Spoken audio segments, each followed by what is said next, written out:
Monsoreau, cried he. How strange. He lies dead there, and the blood is down here. Ah, there is a track. He must have crawled there, or rather that good M. de Saint Luc leaned him up against the wall that the blood might not fly to his head. He died with his eyes open, too. All at once Remy started back in horror. The two eyes that he had seen open, shut again, and a paleness more livid than ever spread itself over the face of the defunct. Remy became almost as pale as M. de Monsoreau, but, as he was a doctor, he quickly recovered his presence of mind, and said to himself that if Monsoreau moved his eyes, it showed he was not dead. And yet I have read, thought he, of strange movements after death. This devil of a fellow frightens one even after death. Yes, his eyes are quite closed. There is one method of ascertaining whether he is dead or not, and that is to shove my sword into him, and if he does not move, he is certainly dead. And Remy was preparing for this charitable action, when suddenly the eyes opened again. Remy started back, and the perspiration rolled off his forehead as he murmured, "He is not dead. We are in a nice position. Yes, but if I kill him, he will be dead." And he looked at Monsoreau, who seemed also to be looking at him earnestly. "Oh," cried Remy, "I cannot do it. God knows that if he were upright before me, I would kill him with all my heart. But as he is now, helpless and 3 parts dead, it would be an infamy." "Help," murmured Monsoreau. "I am dying." "Mordieu," thought Remy, "my position is embarrassing. I am a doctor, and, as such, bound to succor my fellow creatures when they suffer. It is true that Monsoreau is so ugly that he can scarcely be called a fellow creature. Still he is a man. Come, I must forget that I am the friend of M. de Bussy, and do my duty as a doctor." "Help," repeated the wounded man. "Here I am," said Remy. "Fetch me a priest and a doctor." "The doctor is here, and perhaps he will dispense with the priest." "Remy," said Monsoreau, "by what chance?" Remy understood all the question might mean. This was no beaten road, and no one was likely to come without particular business. "Pardieu," he replied, "a mile or 2 off I met M. de Saint Luc." "Ah, my murderer." And he said, "Remy, go to the old copse, there you will find a man dead." "Dead?" "Yes, he thought so. Well, I came here and saw you. And now, tell me frankly, am I mortally wounded? I will try to find out." Remy approached him carefully, took off his cloak, his doublet, and shirt. The sword had penetrated between the 6th and 7th ribs. "Do you suffer much?" "In my back, not in my chest." "Ah, let me see. Where?" "Below the shoulder bone." "The steel must have come against the bone." And he began to examine. "No, I am wrong," said he. "The sword came against nothing, but passed right through." Monsoreau fainted after this examination. "Ah, that is all right," said Remy. "Syncope, low pulse, cold in the hands and legs. Diable. The widowhood of Madame de Monsoreau will not last long, I fear." At this moment a slight bloody foam rose to the lips of the wounded man. Remy drew from his pocket his lancet case. Then, tearing off a strip from a patient's shirt, bound it round his arm. "We shall see," said he, "if the blood flows. Ah, it does. And I believe that Madame de Monsoreau will not be a widow. Pardon, my dear M. de Bussy, but I am a doctor." Presently the patient breathed, and opened his eyes. "Oh," stammered he, "I thought all was over." "Not yet, my dear monsieur. It is even possible." "That I live." "Oh, mon Dieu. Yes, but let me close the wound. Stop.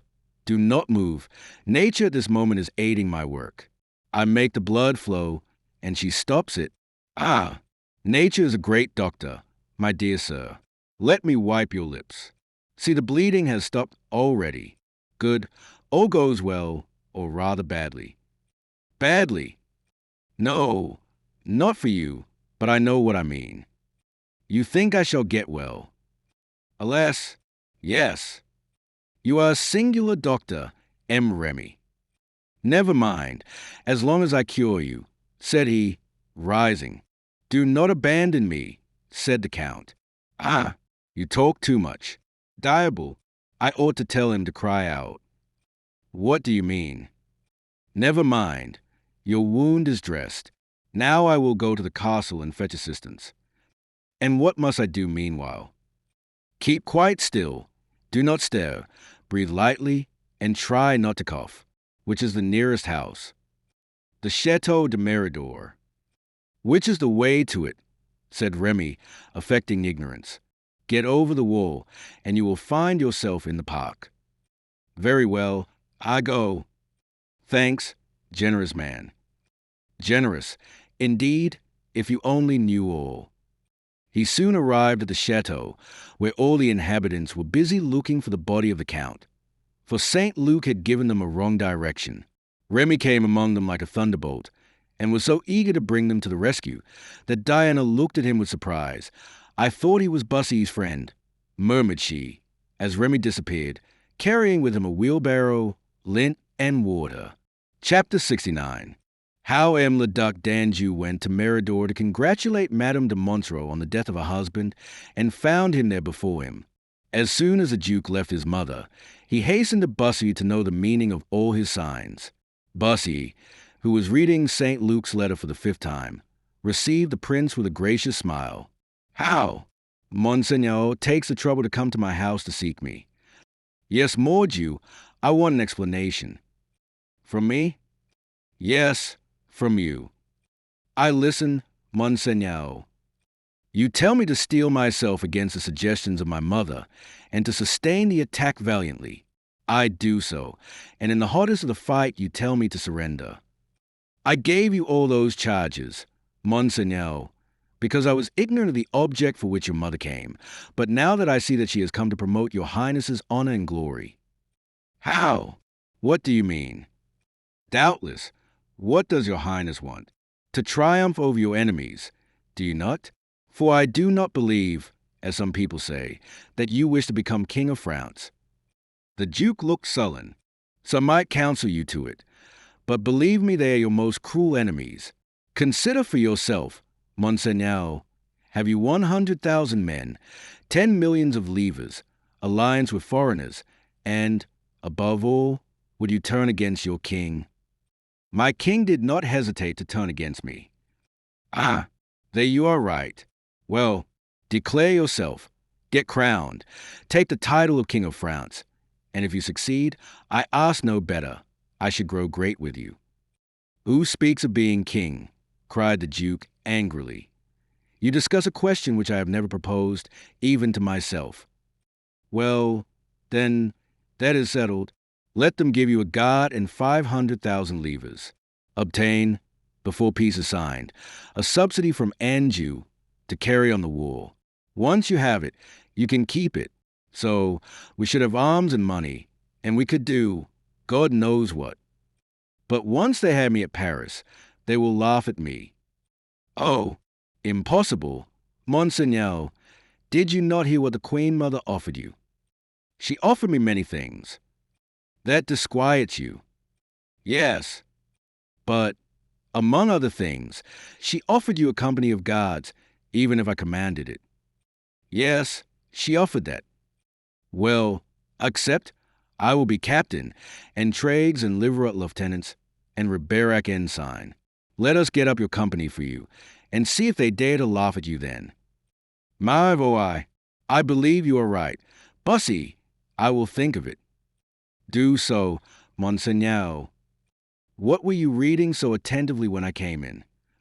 "Oh, a letter, which interests you still more than me. Where the devil were my brains, that I did not show it to you." "What is it?" "Sad news. Monseigneur Monsoreau is dead." "What?" cried the Duke, with a surprise which Bussy thought was a joyful one. "Dead, Monseigneur. M. de Monsoreau." "Mon Dieu. Yes, are we not all mortal?" "Yes, but so suddenly." "Ah, but if he were killed?" "Then he was killed." "So it seems, and by St. Luc, with whom he quarreled." "Oh, that dear St. Luc. I did not think he was one of your Highness's friends."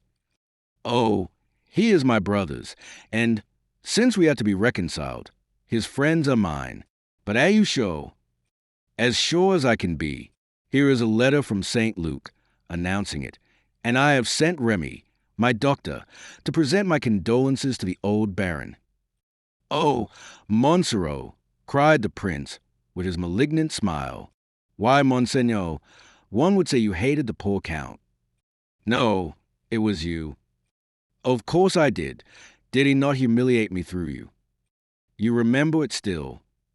But you, Monseigneur, whose friend and tool he was. Well, well, get my horse saddled. Bussy. What for? To go to Meridor. I wish to pay a visit to Madame Monsoreau. I have been projecting one for some time, and I do not know why it has not taken place sooner. Now Monsoreau is dead, thought Bussy, I do not care. I will protect Diana. I will go with him and see her.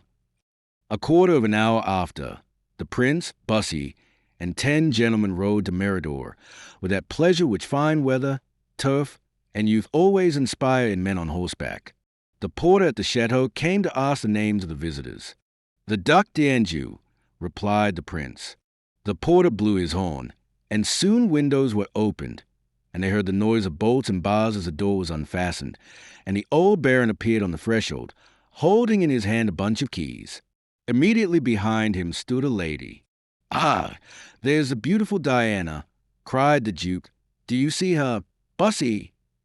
Diana, indeed, came out of the house, and behind her came a litter on which lay Monsoreau, his eyes shining with fever and jealousy as he was carried along. What does this mean? Cried the duke to his companion, who had turned whiter than the handkerchief with which he was trying to hide his emotion. Long live the Duc d'Anjou, cried Monsoreau, raising his hand in the air by a violent effort. Take care, you will hurt yourself, said a voice behind him. It was Remy. Surprise does not last long at court. So, with a smile, the duke said, Oh, my dear count, what a happy surprise. Do you know we heard you were dead? Come near, Monseigneur, and let me kiss your hand. Thank God, not only I am not dead, but I shall live. I hope to serve you with more ardor than ever.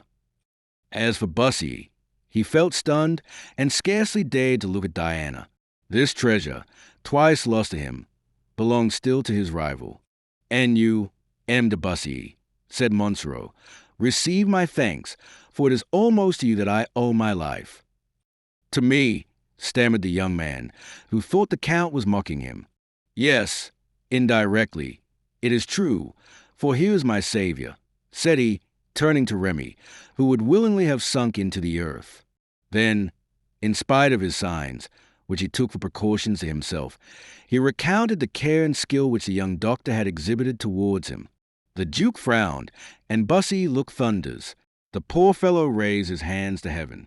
I hear, continued the count, that Remy one day found you dying, as he found me. It is a tie of friendship between us, M. de Bussy, and when Monsoreau loves, he loves well. It is true that when he hates, it is also with all his heart. Come, then, said the duke, getting off his horse. Deign, beautiful Diana, to do us the honors of the house, which we thought to find in grief, but which we find still the abode of joy. As for you, Monsoreau, rest, you require it. Monseigneur, said the count, it shall never be said that Monsoreau, while he lived, allowed another to do the honors of his house to you. My servants will carry me, and wherever you go, I shall follow. Bussy approached Diana, and Monsoreau smiled. He took her hand, and he smiled again. It was only the duke he feared. Here is a great change, M. le Comte, said Diana. Alas, why is it not greater? Chapter 70. The inconvenience of large litters and narrow doors. Bussy did not quit Diana. The smiles of Monsoreau gave him a liberty which he was only too glad to make use of. Madam, said he to Diana, I am in truth the most miserable of men. On the news of his death, I advised the prince to return to Paris, and to come to terms with his mother. He did so, and now you remain in Anjou. Oh, Louis, replied she, We dare not say that we are unhappy. So many happy days, so many joys. Do you forget them all? I forget nothing, madam. On the contrary, I remember but too much, and that is why I suffer as I do at losing this happiness. What shall I do if I return to Paris, 100 leagues from you? My heart sinks at the thought, Diana. Diana looked at him and saw so much grief in his eyes that she said, Well, if you go to Paris, I will go also. How? Will you quit M. de Monsoreau? No, he would not allow me to do so. He must come with us. Wounded, ill as he is? Impossible. He will come, I tell you. And, leaving Bussy, she went to the prince. The count frowned dreadfully. Monseigneur, said she, they say your highness is fond of flowers. If you will come with me, I will show you the most beautiful in Anjou. The duke offered her his hand. Where are you about to take Monseigneur? Asked Monsoreau uneasily. Into the greenhouse. Ah, well, carry me there. Mal ever I, thought Remy. I was right not to kill him, for he will soon kill himself. Diana smiled on Bussy, and said to him, in a low voice, Do not let M. de Monsoreau suspect that you are about to leave Anjou, and I will manage all. Good, said Bussy, and approaching the prince, he whispered, Do not let Monsoreau know that we intend to make peace. Why not? Because he might tell the Queen Mother to make a friend of her. You suspect him, then? Yes, I do. Well, so do I. I believe he only counterfeited death to deceive us. No, he really received a sword thrust through his body, and but for that fool of a Remy, he would have died. I believe his soul must be glued to his body. They arrived at the conservatory, and Diana continued to smile charmingly on the prince. He passed first, then Diana, and Monsoreau wished to follow, but it was impossible. His litter was too large to go through the door. At this sight he uttered a groan. Diana went on quietly, without looking at him, but Bussy, who understood her, said to him, It is useless to try, M. le Comte, your litter will not pass. Monseigneur, cried Monsoreau, do not go into that conservatory. Some of the flowers exhale dangerous perfumes. Then he fainted and was carried to his room. Bussy went to tell Diana what had happened, and she left the Duke to go to the castle. Have we succeeded? Said Bussy to her as she passed. I hope so. Do not go away without having seen Gertrude. When Monsoreau opened his eyes again, he saw Diana standing at his bedside. Ah, it is you, madam, said he. Tonight we leave for Paris. Remy cried out in horror, but Monsoreau paid no attention. Can you think of such a thing with your wound? Said Diana, quietly. Madam, I would rather die than suffer, and were I to die on the road, we start tonight. As you please, monsieur. Then make your preparations. My preparations are soon made, but may I ask the reason of this sudden determination? I will tell you, madam, when you have no more flowers to show to the prince, and when my doors are large enough to admit litters. Diana bowed. But, madam, said Remy, M. le Comte wishes it, replied she, and my duty is to obey. And she left the room. As the Duke was making his adieus to the Baron de Mirador, Gertrude appeared, and said aloud to the Duke that her mistress regretted that she could not have the honor of saying farewell to his highness, and softly to Bussy that Diana would set off for Paris that evening. As they went home again, the Duke felt unwilling to leave Anjou now that Diana smiled on him. Therefore he said, I have been reflecting. Bussy, said he, on what, Monseigneur? That it is not wise to give in at once to my mother. You are right. She thinks herself clever enough without that. But by dragging it on for a week, and giving fates, and calling the liability around us, she will see how strong we are. Well reasoned, but still. I will stay here a week. Depend upon it I shall draw new concessions from a queen. Bussy appeared to reflect. Well, Monseigneur, said he, perhaps you are right, but the king, not knowing your intentions, may become annoyed. He is very irascible. You are right, but I shall send someone to the king to announce my return in a week. Yes, but that someone will run great risks. If I change my mind, you mean? Yes, and in spite of your promise, you would do so if you thought it your interest. Perhaps. Then they will send your messenger to the Bastille. I will give him a letter and not let him know what he is carrying. On the contrary, give him no letter and let him know. Then no one will go. Oh, I know someone. Who? I, myself. You?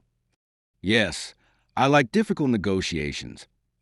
Bussy, my dear Bussy, if you will do that, I shall be eternally grateful. Bussy smiled. The Duke thought he hesitated. And I will give you 10,000 crowns for your journey. Edity. Thanks, Monseigneur, but these things cannot be paid for. Then you will go. Yes. Whenever you like. The sooner the better. This evening, if you wish it. Dear Bussy, you know I would do anything for your highness. I will go tonight. You stay here and enjoy yourself, and get me something good from the Queen Mother. I will not forget. Bussy then prepared to depart as soon as the signal arrived from Meridor. It did not come till the next morning, for the Count had felt himself so feeble that he had been forced to take a night's rest. But early in the morning a messenger came to announce to Bussy that the Count had set off for Paris in a litter, followed on horseback by Remy, Diana, and Gertrude. Bussy jumped on his horse and took the same road. Chapter 71. What temper the king was in when St. Luc reappeared at the Louvre. Since the departure of Catherine, Henri, however, confident in his ambassador, had thought only of arming himself against the attacks of his brother. He amused, or rather ennuyed, himself by drawing up long lists of prescriptions, in which were inscribed in alphabetical order all who had not shown themselves zealous for his cause. The list became longer every day, and at the S and the L, that is to say, twice over, was inscribed the name of M. de St. Luc. Caillecut, in the midst of all this, was, little by little and man by man, enrolling an army for his master. One evening Caillecut entered the room where the king sat at supper. "What is it?" asked the king. "M. de St. Luc." "M. de St. Luc." "Yes." "At Paris." "Yes." "At the Louvre." "Yes."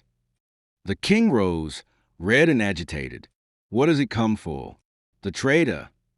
"Who knows?" "He comes, I am sure, as deputy from the states of Anjou, as an envoy from my rebellious brother. He makes use of the rebellion as a safe conduct to come here and insult me." "Who knows?" "Or perhaps he comes to ask me for his property, of which I have kept back the revenues, which may have been rather an abuse of power, as, after all, he has committed no crime." "Who knows?" "Ah, you repeat eternally the same thing. Mort de Marvaille. You tire my patience out with your eternal who knows." "Hey, Mordieu, do you think you are very amusing with your eternal questions? At least you might reply something." "And what should I reply? Do you take me for an ancient oracle? It is you who are tiresome with your foolish suppositions. M. Caillecut. M. Henri. Caillecut, my friend, you see my grief and you laugh at me. Do not have any grief. But everyone betrays me. Who knows? Ventre de biche. Who knows?" Henri went down to his cabinet, where, at the news of his return, a number of gentlemen had assembled, who were looking at St. Luc with evident distrust and animosity. He, however, seemed quite unmoved by this. He had brought his wife with him also, and she was seated, wrapped in a traveling cloak, when the king entered in an excited state. "Ah, monsieur, you here?" he cried. "Yes, sire," replied St. Luc. "Really, your presence at the Louvre surprises me." "Sire, I am only surprised that, under the circumstances, your majesty did not expect me." "What do you mean, monsieur?" "Sire, your majesty is in danger." "Danger?"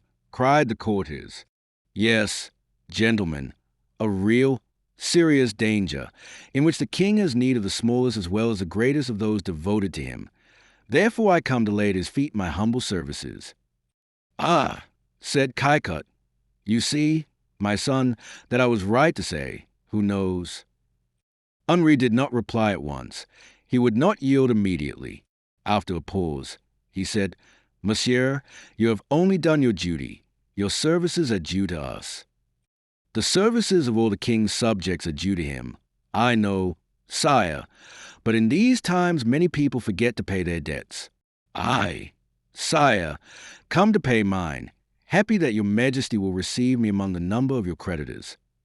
"Then," said Henri, in a softer tone, "you return without any other motive than that which you state, without any mission or safe conduct." "Sire, I return simply and purely for that reason. Now, your majesty may throw me into the Bastille, or have me shot, but I shall have done my duty. Sire, Anjou is on fire. Touraine is about to revolt. Guyenne is rising. M. le Duc d'Anjou is hard at work.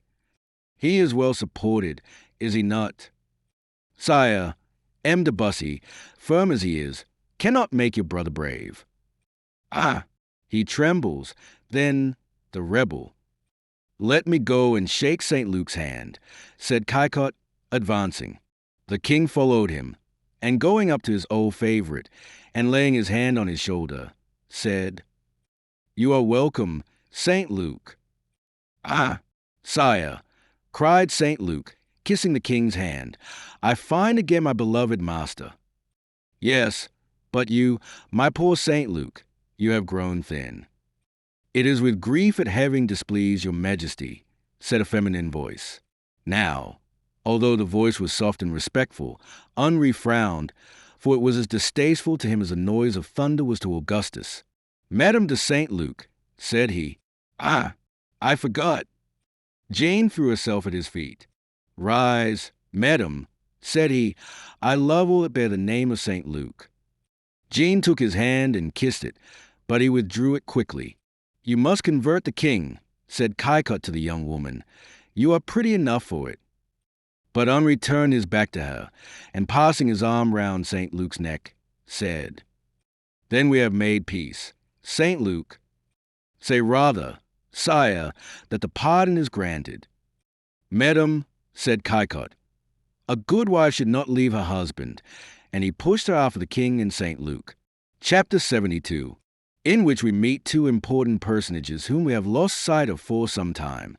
There are two of the personages mentioned in this story, about whom the reader has the right to ask for information. We meet an enormous monk, with thick eyebrows and large lips, whose neck was diminishing every day, and a large donkey whose sides were gradually swelling out like a balloon. The monk resembled a hogshead, and the ass was like a child's cradle supported by 4 posts. The one inhabited a cell at St. Genevieve, and the other the stable at the same convent. The one was called Gorenflot, and the other Panurge. Both were enjoying the most prosperous lot that ever fell to a monk and an ass. The monk surrounded their illustrious brother with caves and attentions, and Panurge fared well for his master's sake. If a missionary arrived from foreign countries, or a secret legate from the Pope, they pointed out to him brother Gorenflot, that double model of the church preaching and militant. They showed Gorenflot in all his glory, that is to say, in the midst of a feast, seated at a table in which a hollow had been cut on purpose for his sacred stomach, and they related with a noble pride that Gorenflot consumed the rations of 8 ordinary monks. And when the newcomer had piously contemplated this spectacle, the prior would say, "See how he eats." And if you had but heard his sermon one famous night, in which he offered to devote himself for the triumph of the faith, it is a mouth which speaks like that of St. Chrysostom, and swallows like that of Gargantua. Every time that anyone spoke of the sermon, Gorenflot sighed and said, "What a pity I did not write it." "A man like you has no need to write," the prior would reply. "No, you speak from inspiration. You open your mouth, and the words of God flow from your lips." "Do you think so?" sighed Gorenflot. However, Gorenflot was not perfectly happy. He, who at first thought his banishment from the convent an immense misfortune, discovered in his exile infinite joys before unknown to him.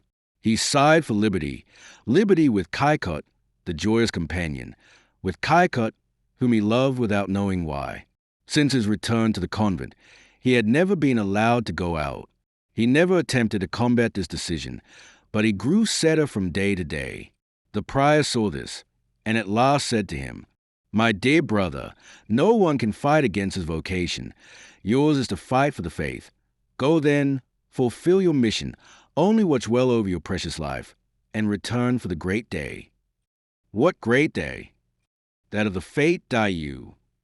"Ite," replied Gorenflot. It was the only Latin word he knew, and used it on all occasions.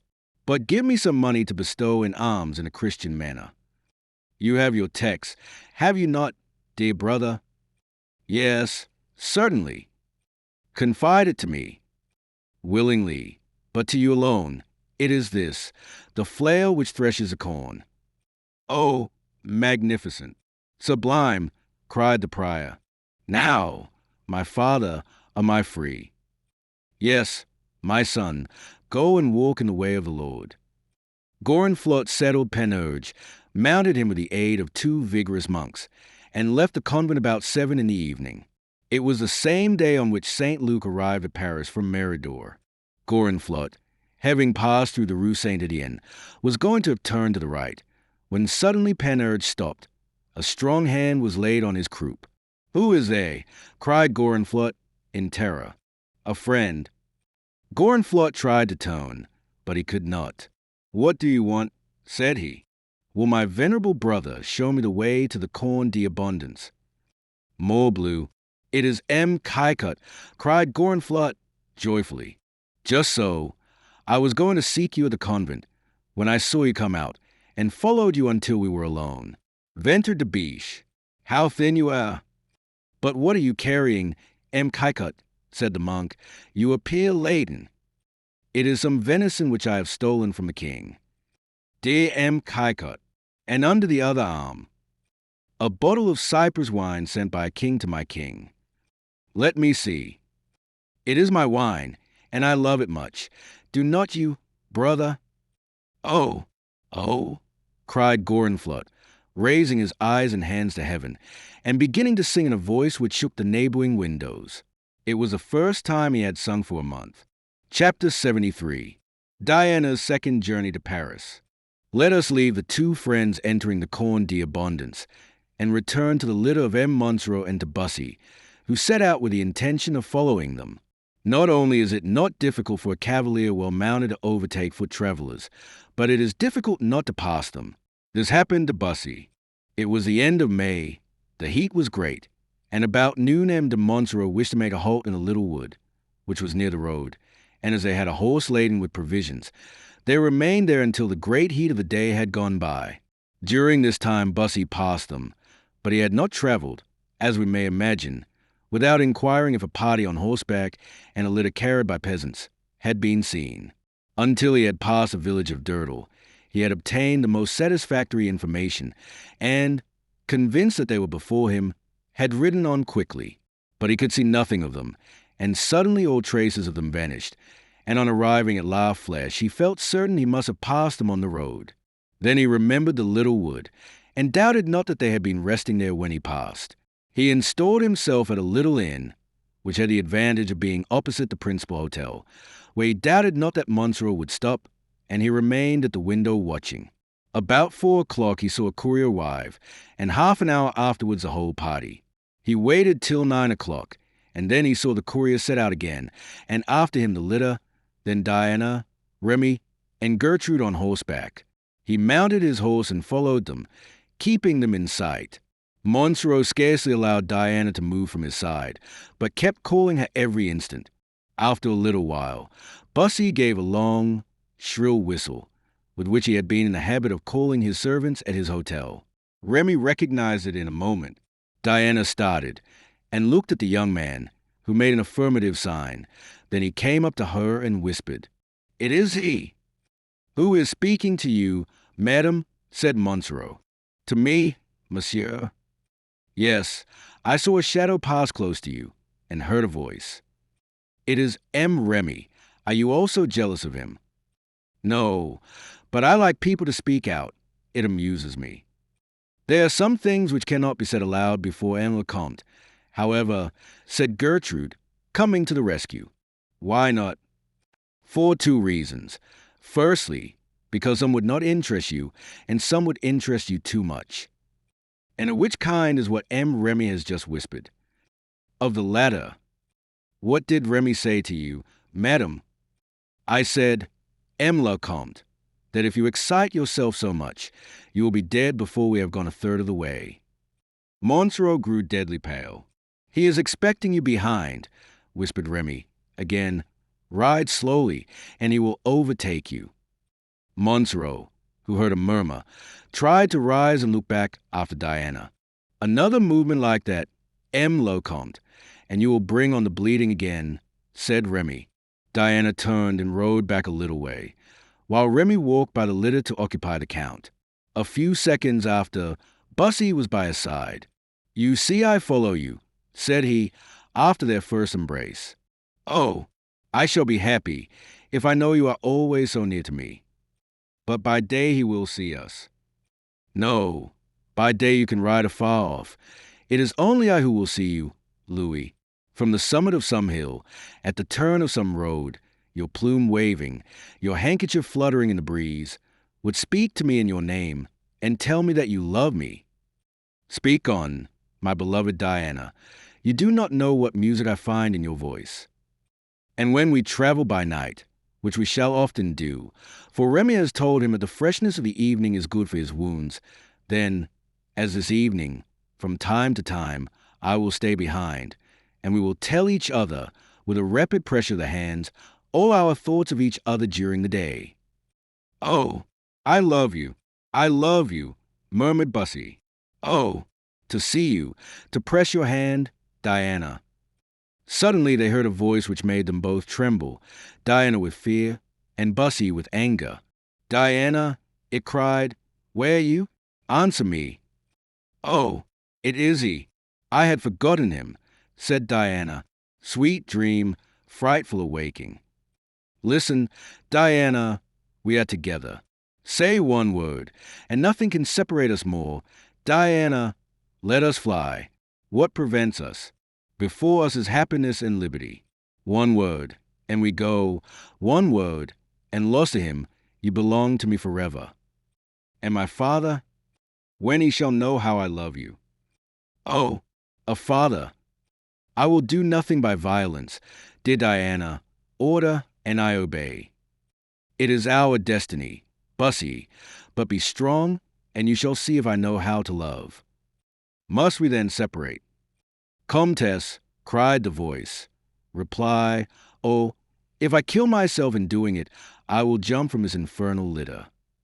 Adieu, Bussy, he will do as he says. You pity him. Jealous, said Diana, with an adorable smile. Bussy let her go. In a minute she was by the litter, and found the Count half fainting. Ah, cried he, where were you, madam? Where should I have been? Behind you. At my side, madam, do not leave me again. From time to time this scene was renewed. They all hoped he would die with rage, but he did not die. On the contrary, at the end of 10 days, when they arrived at Paris, he was decidedly better. During these 10 days Diana had conquered all Bussy's pride, and had persuaded him to come and visit Monsoreau, who always showed him much friendship. Remy watched the husband and gave notes to the wife. Aesculapius and Mercury, said he, my functions accumulate. Chapter 74. How the ambassador of the Duc d'Anjou arrived at the Louvre, and the reception he met with. As neither Catherine nor the Duc d'Anjou reappeared at the Louvre, the dissension between the brothers became apparently every day more and more certain. The king thought, no news, bad news. The minions added, Francois, badly counseled, has detained the Queen Mother. Badly counseled. In these words were comprised all the policy of this singular reign and the 3 preceding ones. Badly counseled was Charles IX, when he authorized the massacre of St. Bartholomew. Badly counseled was Francois II, when he ordered the massacre at Amboise. Badly counseled had been Henri II, when he burned so many heretics and conspirators. And now they dared not say, "Your brother has a family blood in his veins. He wishes, like the rest, to dethrone or poison. He would do to you what you did to your elder brother, what your elder brother did to his, what your mother has taught you to do to one another." Therefore they said, "Your brother is badly counseled." Now, as only one person was able to counsel Francois, it was against Bussy that the cry was raised, which became every day more and more furious. At last the news was spread that the Duke had sent an ambassador. At this the king grew pale with anger, and the minions swore that he should be cut to pieces, and a piece sent to all the provinces of France as a specimen of the king's anger. Caillecotte said nothing, but he reflected. Now the king thought much of Chicot's reflections, and he questioned him about them. "Sire," replied he, "if your brother sends an ambassador, it is because he feels himself strong enough to do so, he who is prudence itself. Now, if he is strong, we must temporize with him. Let us respect his ambassador, and receive him with civility. That engages you to nothing. Do you remember how your brother embraced Admiral Coligny, who came as ambassador from the Huguenots? Then you approve of the policy of my brother Charles. Not so, but I cite a fact, and I say to you, do not hurt a poor devil of a herald or ambassador.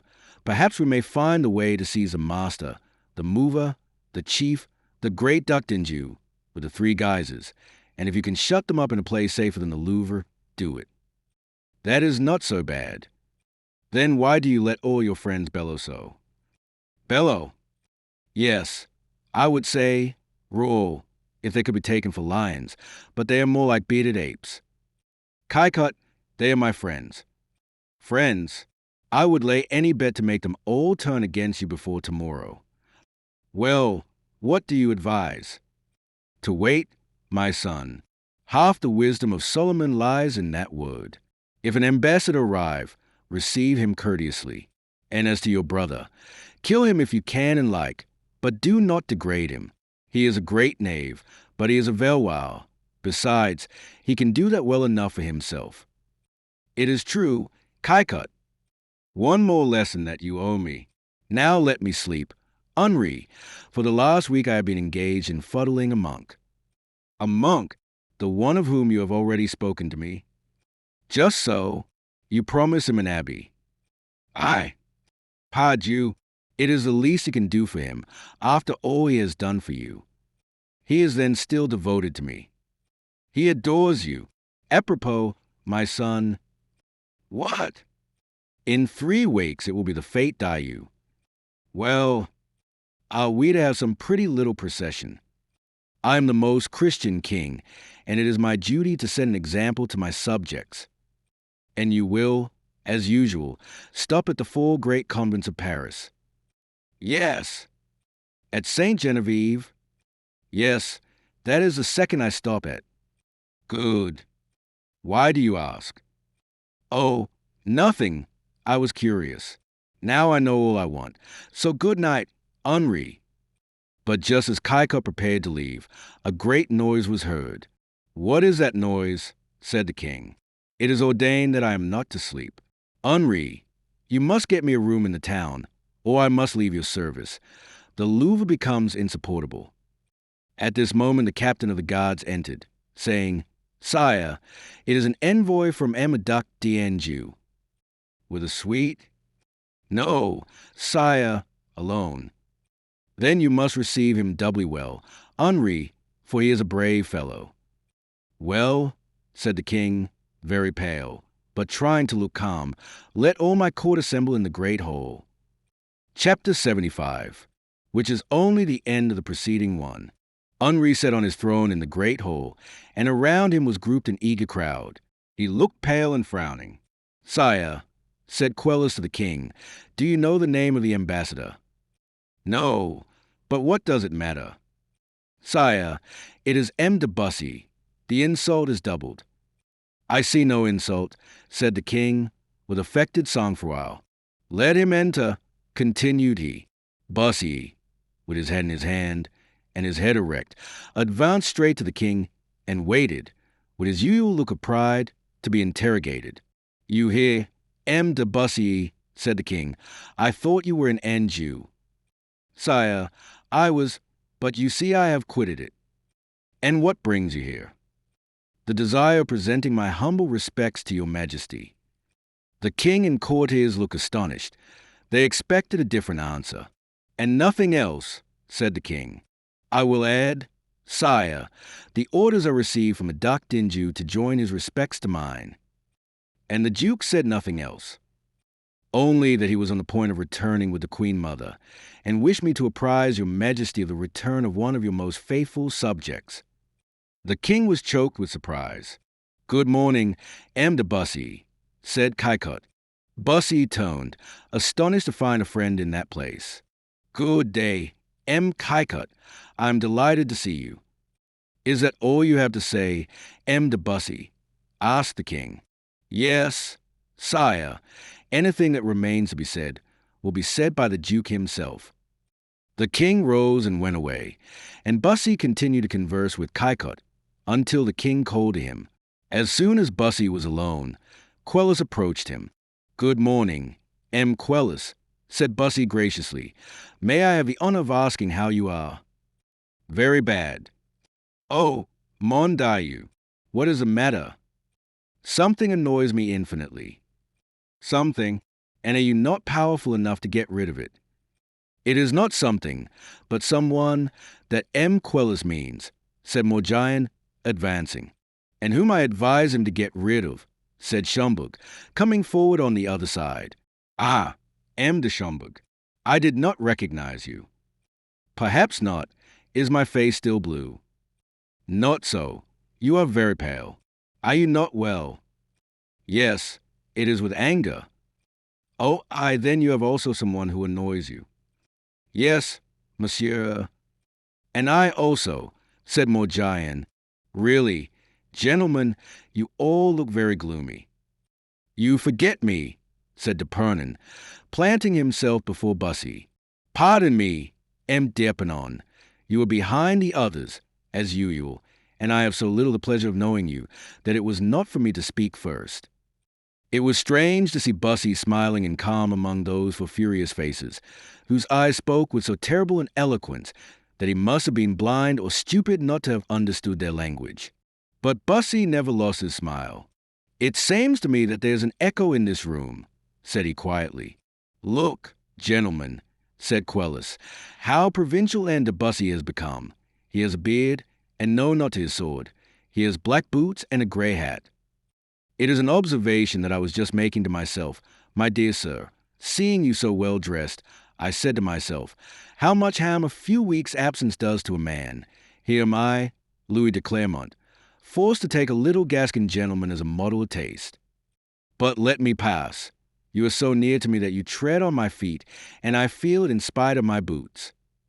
And turning away, he advanced toward St. Luc, whom he saw approaching.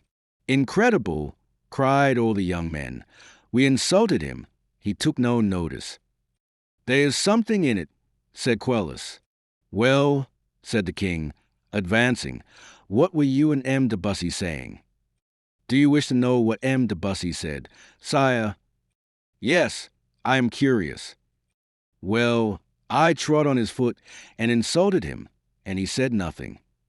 What, gentlemen, cried Henri, feigning anger, you dared to insult a gentleman in the Louvre. Alas, yes, sire, and he said nothing. Well, I am going to the queen. As the king went out of the great door, St. Luc re-entered by a side one and advanced towards the four gentlemen. Pardon, M. Quelus, said he, but do you still live in the Rue Saint-Honor? Yes, my dear friend, why do you ask? I have 2 words to say to you. Ah, and you, M. de Schomberg. Rue Bethisy, said Schomberg, astonished. De Parnanès address I know. Rue de Grenelle. You are my neighbor, and you, Morgian, near the Louvre. But I begin to understand. You come from M. de Bussy. Never mind from whom I come. I have to speak to you. That is all. To all 4 of us. Yes. Then if you cannot speak here, let us all go to Schomberg's. It is close by. So be it. And the five gentlemen went out of the Louvre arm in arm. Chapter 76. How M. de St-Luc acquitted himself of the commission given to him by Bussy. Let us leave St. Luc a little while in Schomberg's room, and see what had passed between him and Bussy. Once out of the hall, St. Luc had stopped and looked anxiously at his friend. "Are you ill?" said he. "You are so pale. You look as though you were about to faint." "No, I am only choking with anger." "You do not surely mind those fellows?"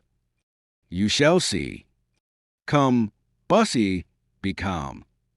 "You are charming. Really, be calm, indeed. If you had half said to you that I have had, some one would have been dead before this." "Well, what do you want?" "You are my friend. You have already given me a terrible proof of it." "Ah, my dear friend," said St. Luc, who believed Monsoreau dead and buried, "do not thank me. It is not worth while. Certainly the thrust was a good one, and succeeded admirably, but it was the king who showed it me when he kept me here a prisoner at the Louvre." "Dear friend." "Never mind Monsoreau. Tell me about Diana. Was she pleased at last? Does she pardon me? When will the wedding take place?" "Oh, my dear friend, we must wait till Monsoreau is dead." "What?" cried St. Luc, starting back as though he had put a foot on a pointed nail. "Yes, puppies are not such dangerous plants as you thought. He did not die from his fall on them, but is alive and more furious than ever." "Really?" "Yes, and he talks of nothing but vengeance, and of killing you on the first occasion. And I have announced his death to everyone.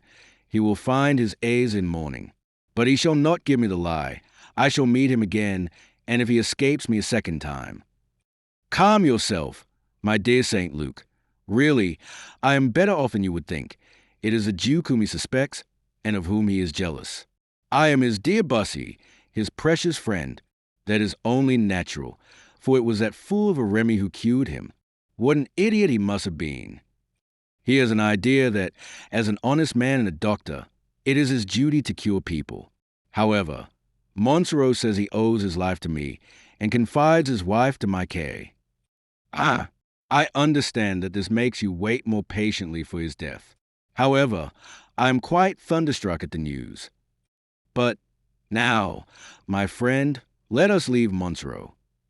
Yes, let us enjoy life while he is still ill. But once he is well, I shall order myself a suit of mail, have new locks put on my doors, and you must ask the Duc d'Anjou if his mother has not given him some antidote against poison.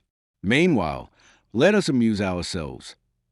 Well, my dear friend, you see you have only rendered me half a service. Do you wish me to finish it?" "Yes, in another way." "Speak." "Are you great friends with those four gentlemen?" "Ma foi, we are something like cats and dogs in the sun. As long as we can get the heat, we agree. But if one of us took the warmth from another, then I do not answer for the consequences." "Well, will you go for me to M. Quelus first?" "Ah, and ask him what day it will please him that I should cut his throat, or he mine." "I will." "You do not mind it?" "Not the least in the world. I will go at once if you wish it." "One moment. As you go, just call on M. Schomberg and make him the same proposal." "Schomberg too? Diable, how you go on. Well, as you wish." "Then, my dear St. Luc, as you are so amiable, go also to M. Morgian and ask him to join the party." "What? 3? Bussy, you cannot mean it." "I hope that is all." "No, from him go to Depernon." "4. Even so, my dear friend, I need not recommend to a man like you to proceed with courtesy and politeness towards these gentlemen. Let the thing be done in gallant fashion. You shall be content, my friend. What are your conditions?" "I make none. I accept these." "Your arms?" "What they like." "The day, place, and hour, whatever suits them." "But—" "Oh, never mind such trifles, but do it quickly. I will walk in the little garden of the Luxembourg. You will find me there when you have executed your commission." "You will wait, then?" "Yes. It may be long." I have time. We know how St. Luke found the four young men and accompanied them to Schomburgk's house. St. Luke remained in the antechamber, waiting until, according to the etiquette of the day, the four young men were installed in the saloon ready to receive him. Then an usher came and saluted St. Luke, who followed him to the threshold of the saloon, where he announced M. d'Espinay de St. Luke. Schomburgk then rose and saluted his visitor, who, to mark the character of the visit, instead of returning it, put on his hat. Schomburgk then, turning towards Quelus, said, I have the honor to present to you M. Jacques de Levis, Comte de Quelus. The two gentlemen bowed, and then the same ceremony was gone through with the others. This done, the four friends sat down, but St. Luke remained standing and said to Quelus, M. le Comte, you have insulted M. le Comte Louis de Clermont d'Amboise, Seigneur de Bussy, who presents to you his compliments, and calls you to single combat on any day and hour, and with such arms as may please you. Do you accept? Certainly, M. de Bussy does me much honor. Your day and hour, M. le Comte. Tomorrow morning at 7 o'clock. Your arms, rapier and dagger, if that suits M. de Bussy. St. Luke bowed. Then he addressed the same questions to the others, and received the same answers. If we all choose the same day and hour, M. de Bussy will be rather embarrassed, said Schomburgk. Certainly, replied St. Luke. M. de Bussy may be embarrassed, but he says that the circumstance would not be new to him, as it has already happened at the Tonnelles. And he would fight us all four. Separately, or at once. The four young men looked at each other. Then Quelus, red with anger, said, It is very fine of M. de Bussy, but however little it may be worth, we can each do our own work. We will accept, therefore, the Count's proposal, fighting separately, or rather, which will be still better, as we do not seek to assassinate a gallant man. Chance shall decide which of us shall fight M. de Bussy. And the three others. Oh, M. de Bussy has too many friends, and we too many enemies, for them to remain with folded arms. Do you agree to this, gentlemen? Yes, cried all. If M. Riberac and Traigues and Liverot would join the party, it would be complete. Gentlemen, said St. Luke, I will transmit your desires to M. de Bussy, and I believe I may promise that he is too courteous not to agree to your wishes. It therefore only remains for me to thank you in his name. Then he took his leave, after throwing his purse to the four lackeys, whom he found outside, to drink to their masters' healths. Chapter 77. In what respect N.R.S.D. Luke was more civilized than M. de Bussy, the lessons which he gave him, and the use which M. de Bussy made of them, St. Luke returned, proud of having executed his commission so well. Bussy thanked him, but looked sad, which was not natural to him. Have I done badly? Said St. Luke. Ma voix, my dear friend, I only regret you did not say, at once. Why? What is the hurry? I wish to die as soon as possible. St. Luke looked at him in astonishment. Die? At your age, with your name and Diana? Yes, I shall kill them, I know, but I shall receive some good blow which will tranquilize me forever. What black ideas? Bussy! A husband whom I thought dead, and who has returned to life. A wife who can scarcely quit the bedside of the pretended dying man. Not to see her, smile on her, touch her hand. Mon Dieu! St. Luke interrupted him with a burst of laughter. Oh, cried he, the innocent man! Why, no lover can be more fortunate than you. Prove that to me. You're the friend of Diane de Monsoreau. Yes, I'm ashamed to say, he calls me his friend. Well, be his friend. Oh, and abuse this title. Is he really your friend? He says so. No, for he makes you unhappy. Now the end of friendship is to make one another happy. At least, so His Majesty says, and he has learned in friendship. So, if he makes you unhappy, he is not your friend. Therefore you may treat him either as a stranger, and take his wife from him, or as an enemy, and kill him if he murmurs. In fact, I hate him. But do you not think he loves me? Diable, take away his wife and see. I must continue to be a man of honor, and let Madame de Monsoreau cure her husband both physically and morally. For it is certain that if you get yourself killed, she will attach herself to the only man who remains to her. Bussy frowned. But, added St. Luke, here is my wife. She always gives good advice. She has been picking herself a bouquet in the gardens of the Queen Mother, and will be in a good humor. Listen to her. She speaks gold. Jean arrived radiant, full of happiness and fun. Bussy saluted her in a friendly manner, and she held out her hand to him, saying, with a smile, how go on the love affairs? They are dying. They are wounded and fainting. Perhaps you can restore them. Jean, let me see. Show me the wound. In 2 words, this is it. M. de Bussy does not like smiling on M. de Monsoreau, and he thinks of retiring and leaving Diana to him. Oh, madam, St. Luke does not tell you that I wish to die.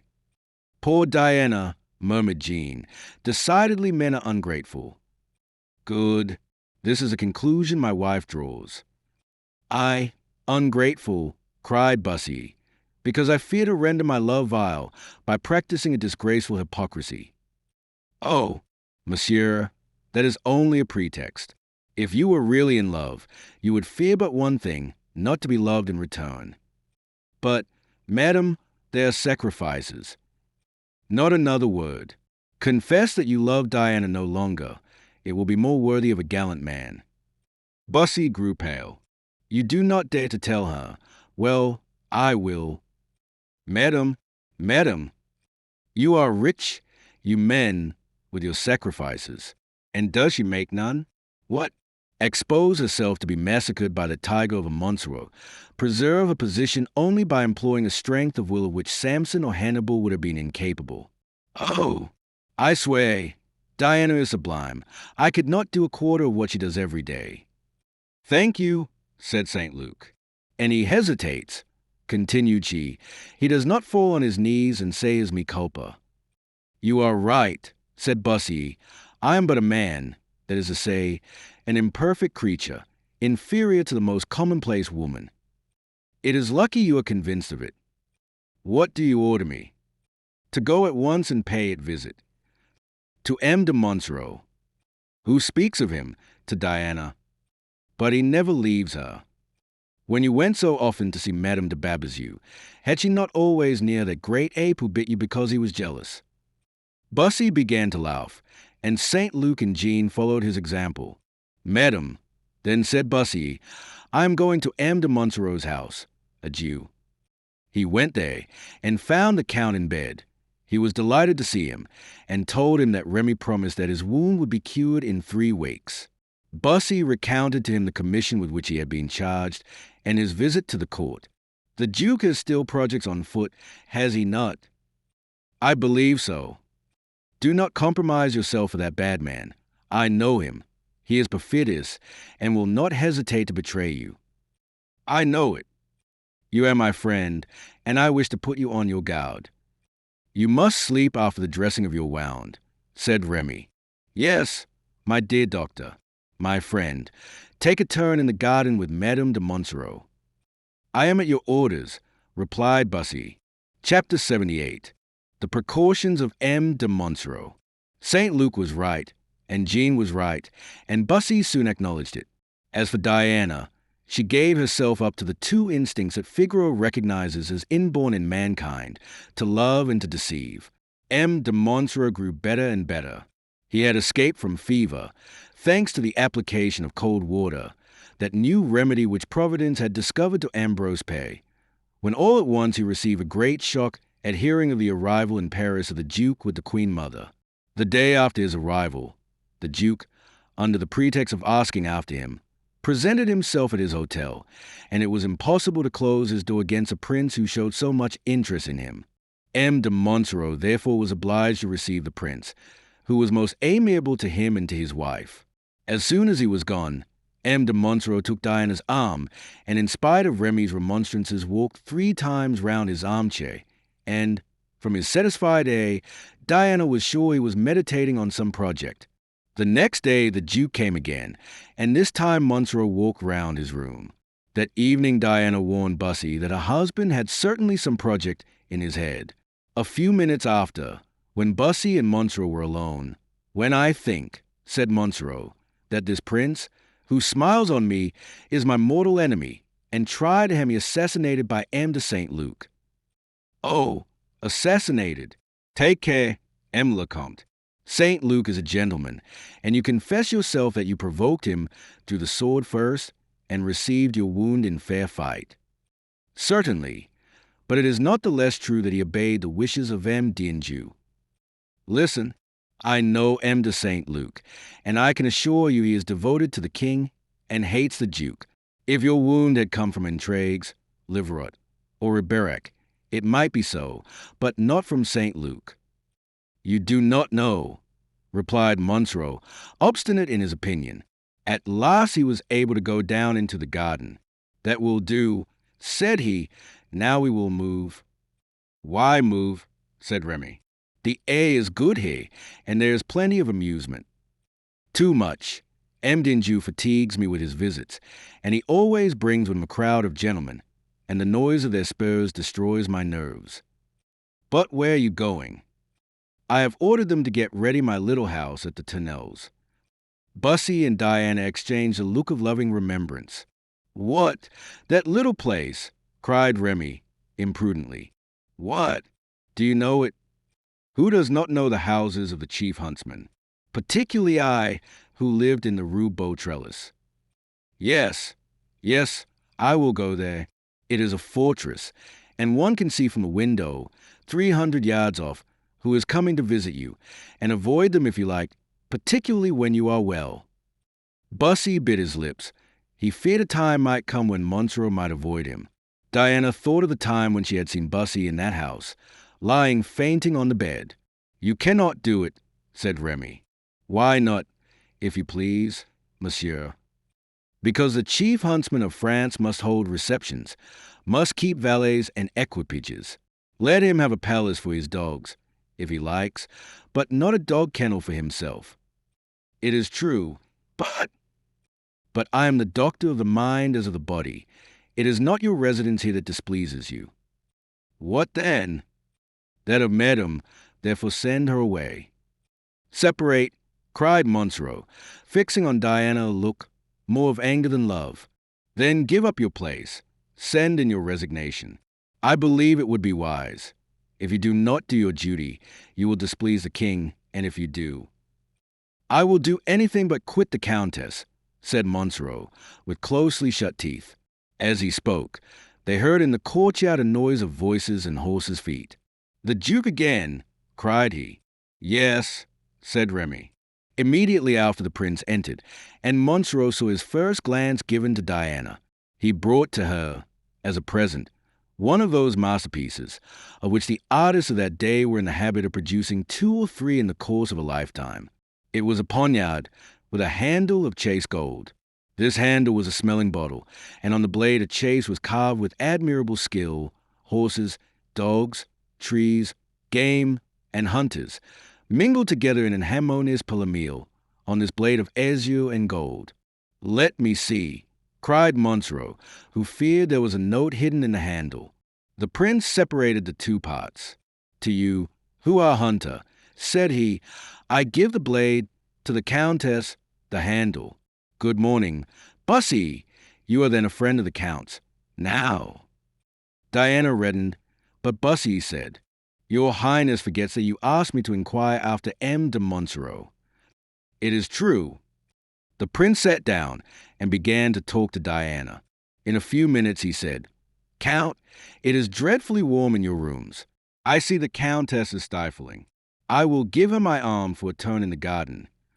The husband looked furious. "Give me an arm," said he to Bussy, and he got up and followed his wife. "Ah," said the Duke, "it seems you are better." "Yes, Monseigneur, and I hope soon to be able to accompany Madame de Monsoreau wherever she goes." "Good, but meanwhile do not fatigue yourself." Monsoreau was obliged to sit down, but he kept them in view. "Count," said he to Bussy, "will you be amiable enough to escort Madame de Monsoreau this evening to my house at the Tonnelles?" "You cannot do that, monsieur," said Remy. "Why not?" "Because MDNG would never forgive you if you helped to play him such a trick." Bussy was about to cry. "What do I care?" But a glance from Remy stopped him. "Remy is right," said Monsoreau. "It would injure you. Tomorrow I will go myself." "You will lose your place." "It is possible, but I shall keep my wife." The next day they went to the old house. Diana took her old room, with a bed of white and gold damask. A corridor only separated it from that of the Count. Bussy tore his hair with rage. Chapter 79. A visit to the house at Les Tournelles. The Duke became more and more in love with Diana, as she seemed always to escape him, and with his love for her, his hatred of Monsoreau increased. On the other side, he had not renounced his political hopes, but had recommenced his underhand machinations. The moment was favorable, for many wavering conspirators had been encouraged by the kind of triumph which the weakness of the king and the cunning of Catherine had given to the Duke. However, he no longer confided his projects to Bussy, and showed him only a hypocritical friendship. He was vaguely uneasy at seeing him at Monsoreau's house, and envious of the confidence that Monsoreau, so suspicious of himself, placed in him. He was frightened also at the joy and happiness which shone in Diana's face. He knew that flowers only bloom in the light of the sun, and women in that of love. She was visibly happy, and this annoyed him. Determined to use his power, both for love and vengeance, he thought it would be absurd to be stayed in this purpose by such ridiculous obstacles as the jealousy of a husband and the repugnance of a wife. One day he ordered his equipages, intending to visit Monsoreau.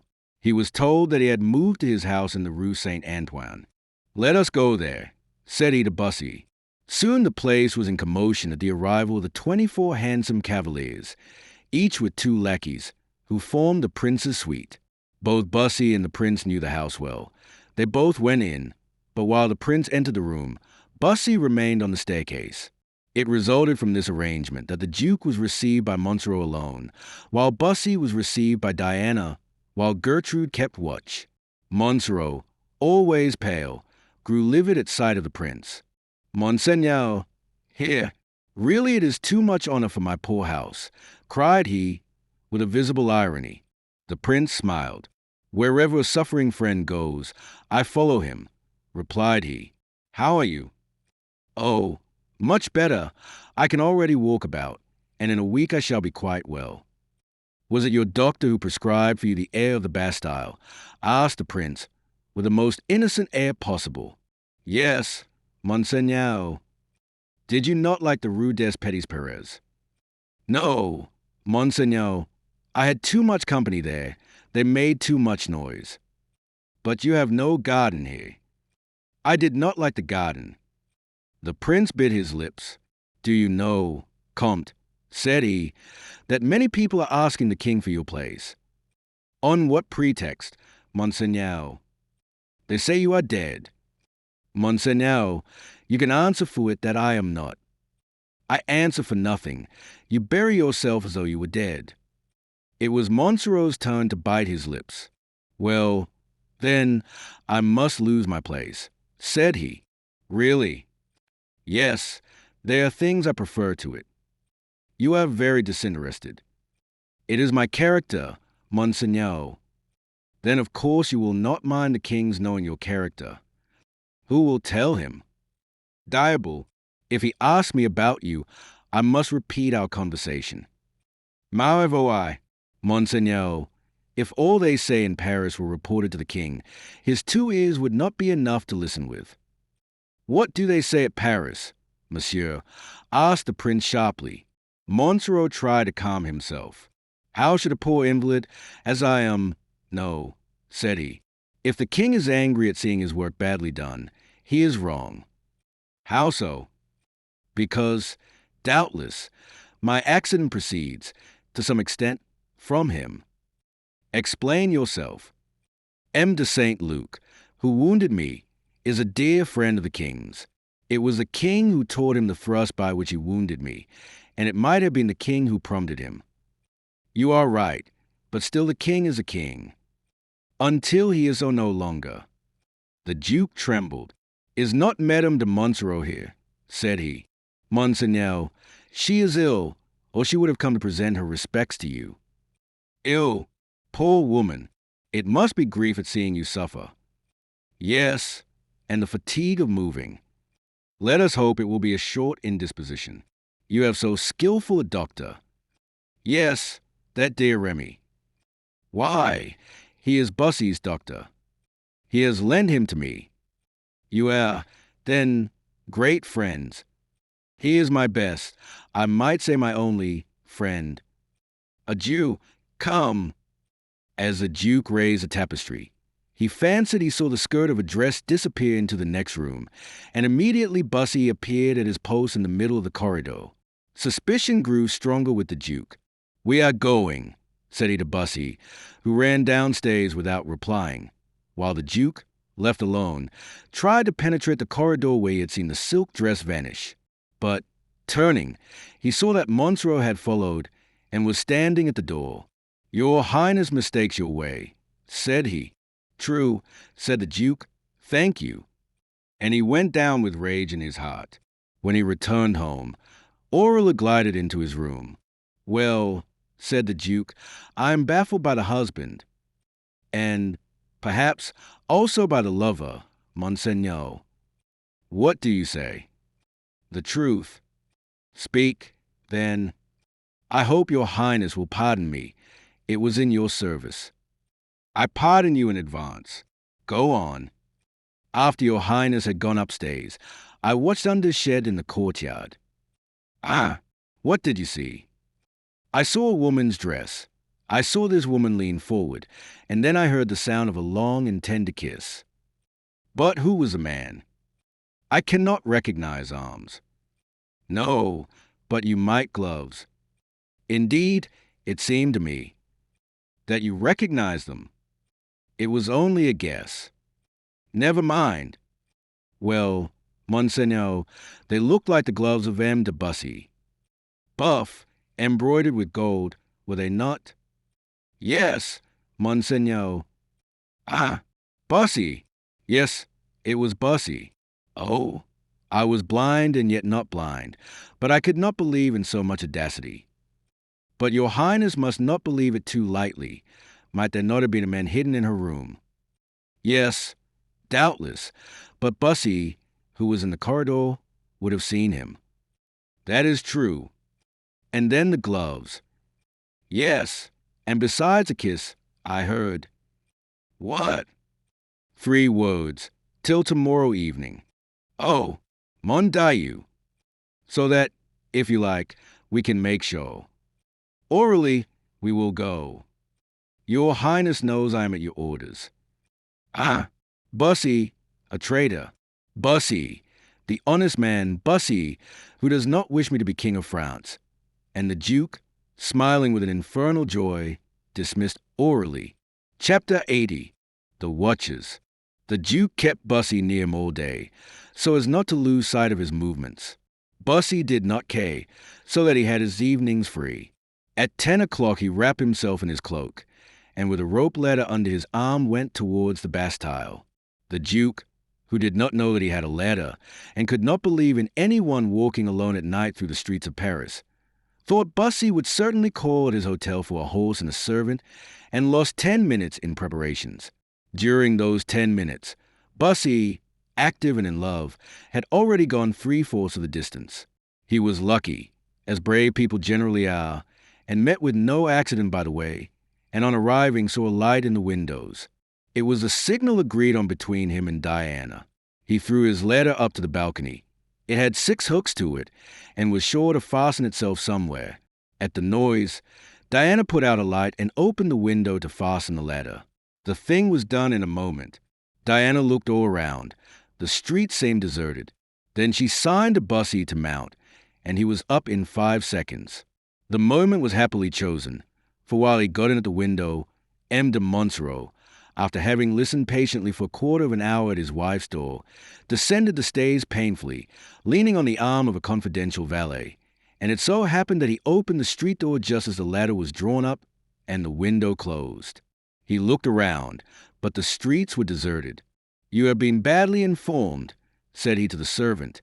"No, monsieur, I have just left the Hotel d'Anjou, and they told me that the Duke had ordered 2 horses for this evening.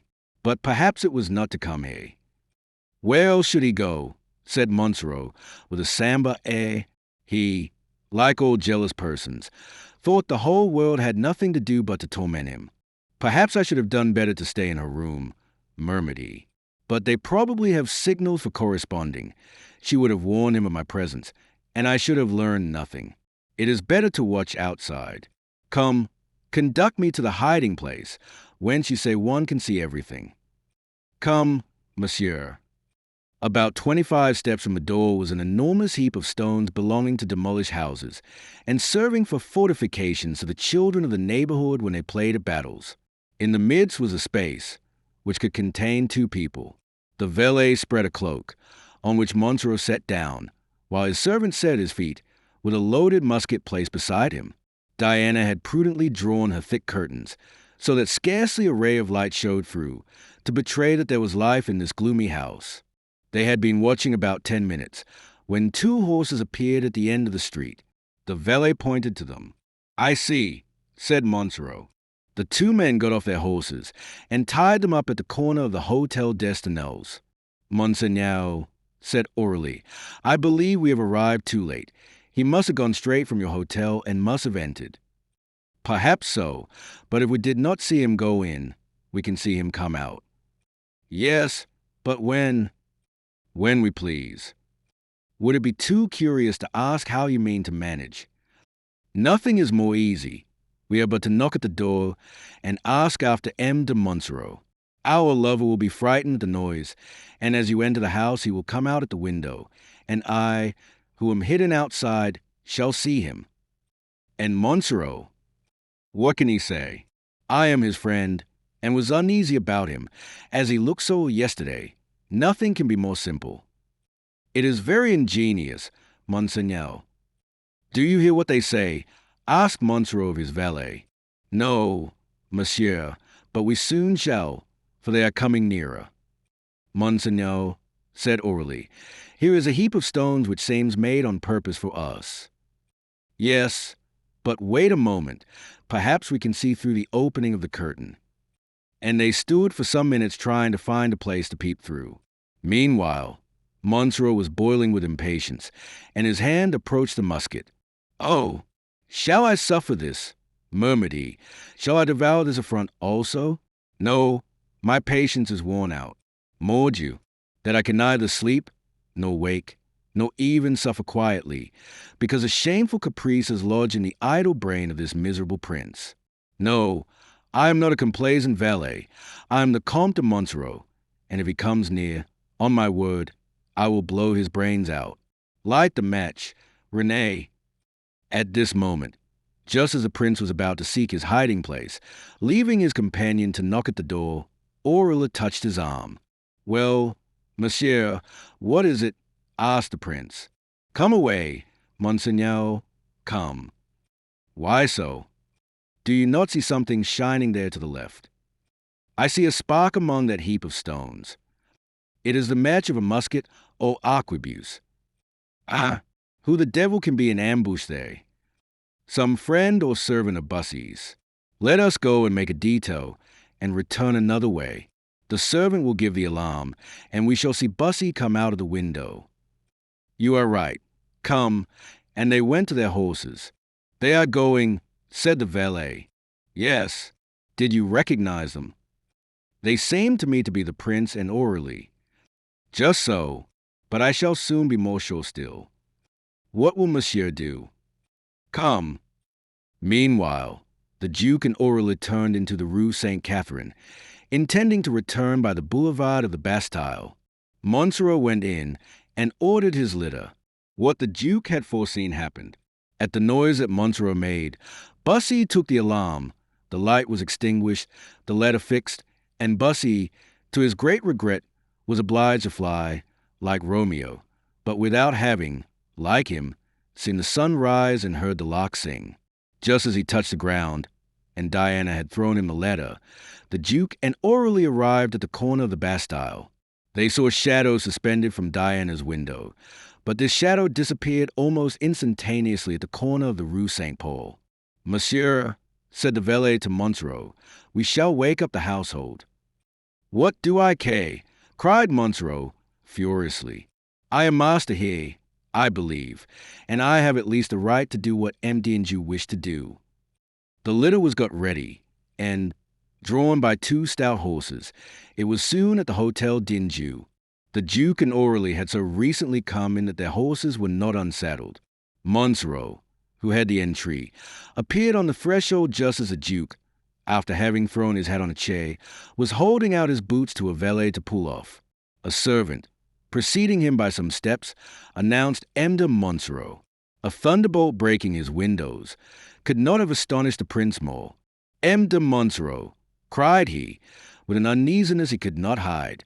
"Myself, Monseigneur," replied he, trying to repress his emotion, but the effort he made over himself was so violent that his legs failed him, and he fell onto a chair which stood near. "But you will kill yourself, my dear friend," said the Duke. "You are so pale, you look as though you were going to faint." "Oh, no. What I have to say to your Highness is of too much importance. I may faint afterwards." "Speak, then, my dear Comte." "Not before your people, I suppose." The Duke dismissed everyone. "Your Highness has just come in," said Monsoreau. "As you see, Comte, it is very imprudent of your Highness to go by night in the street. Who told you I had been in the streets? The dust on your clothes. de Monsoreau, have you another employment besides that of chief huntsman?" "Yes, that of spy, Monseigneur. All the world follow that calling now, more or less, and I, like the rest." "And what does this profession bring you, monsieur?" "Knowledge. It is curious, very curious." "Well, tell me what you have to say." "I came for that." "You permit me to sit down," said the Duke. "No irony, Monseigneur, towards an old and faithful servant, who comes at this hour and in this state to do you a service. If I sat down, on my honor, it was because I could not stand." "A service? To do me a service?" "Yes." "Speak, then." "Monseigneur, I come on the part of a great prince." "From the king?" "No, le Duc de Guise." "Ah, that is quite a different thing. Approach, and speak low." Chapter 81. How le Duc d'Anjou signed, and after having signed, spoke. There was a moment's silence. Then the Duke said, "Well, le Comte, what have you to say to me from the Duc de Guise?" "Much, Monseigneur." "They have written to you?" "No. The Duke writes no more since that strange disappearance of Nicholas David. They have come to Paris." De Guise at Paris?" "Yes, Monseigneur." "I have not seen them." "They are too prudent to expose themselves or your Highness to any risk." "And I was not told." "I tell you now." "What have they come for?" "They come, Monseigneur, to the rendezvous you gave them." "That I gave them?" "Doubtless. On the day when your Highness was arrested, you received a letter from de Guise, and replied to it verbally, through me, that they were to come to Paris from the 31st of May to the 2nd of June. It is now the 31st of May, and if your Highness has forgotten them, they have not forgotten you." Francois grew pale. So many events had passed since, that he had forgotten the rendezvous. "It is true," said he, at length, "but the relations which then existed between us exist no longer." "If that be so, Monseigneur, you would do well to tell them, for I believe they think differently." "How so?" "You, perhaps, think yourself free as regards them, but they feel bound to you. A snare, my dear Comte, in which a man does not let himself be taken twice." "And where was Monseigneur taken in a snare?" "Way, at the Louvre, mordieu." "Was it the fault of de Guise?" "I do not say so, but they never assisted me to escape." "It would have been difficult. They were flying themselves." It is true. But when you were in Anjou, did they not charge me to tell you that you could always count on them, as they on you, and that the day you march on Paris, they would do the same? It is true, but I did not march on Paris. You are here. Yes, but as my brother's ally. Monseigneur will permit me to observe that he is more than the ally of the Guises. What then? Their accomplice. The Duke bit his lips, and you say they charge you to announce their arrival to me. They did me that honor, but they did not tell you the motive of their return. They told me all, knowing me to be the confidant of your Highness. Then they have projects. What are they? The same always, and they think them practicable. They look upon them as certain. And these projects have for an aim. The Duke stopped, not daring to finish. To make you King of France. Yes, Monseigneur. The Duke felt the flush of joy mount to his face. But, said he, is a moment favorable. Your wisdom must decide. My wisdom. Yes, the facts cannot be contradicted. The nomination of the king as head of the League was only a comedy, quickly seen through and appreciated.